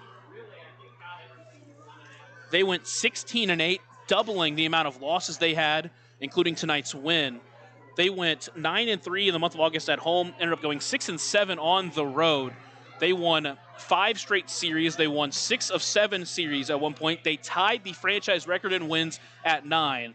And this young team that came around the corner in August and decided to play some good baseball, win some big games, where you got to play more at home after only playing 3 series, all disjointed at home in the month of July. Took some big wins, and you got to be proud of that. Obviously, there's no moral victories in sports, but when you can look at going into next year for this young team, trying to build this back into the winning program it was just a few years ago, these are the steps you have to take. You have to take some, a tough season that ended off strong. Again, they were 11-13 entering this series. Unfortunately, lost 2 of 3 this weekend, but finished on a win, and a big win at that, winning 12-4. Something you can take into next year for those that will be here next year. We'll obviously see in the offseason what happens for this team, but it's something to build on, and that's kind of the big thing to look at. But I got to say some things, of course. I want to thank, first off, Matthew Will and Bryson Moore for just giving me this opportunity this season. It's been so much fun traveling with the team. It's just been a privilege that I've tried not to take for granted, and I will never really take it for granted going forward. Obviously, I also want to thank the players and coaches for allowing me to join them during the 2025 season. As I mentioned, it's been an honor and an absolute privilege to join them and to call baseball for my hometown team. Grew up in Evansville, watching these Otters and thinking when I left for college, for instance, 9 years later or whatever it is, that's not 6 years later, I guess, I'd be calling baseball for the Otters. You'd have to pinch me because I just thought I would be dreaming. This summer, it's an experience that's going to stick with me forever. No matter where I end up, next year, 2 years, 5 years from now, whether it's broadcasting baseball or, working at my local Dairy Queen, it's never going to leave me. And I'm so happy that I got to do this, and just, there's not really words to go into everyone that made it possible, to Matt and Bryson and to the team and to just the experience that I had. There's not really words that I can put it into right now, just other than thank you and just saying how much of a privilege and an honor it's been. And of course, fans, whether it was packing Bosse Field or joining the broadcast, overall, it's an experience that I wouldn't trade for the world. So, Shinedown, one of my favorite bands, and to end their concerts, they always say, it's not goodbye, it's always until next time. So, until next time, this has been Lucas Macklin signing off for one last time. And until next time, have a blessed night, 2025 and beyond, Otters fans.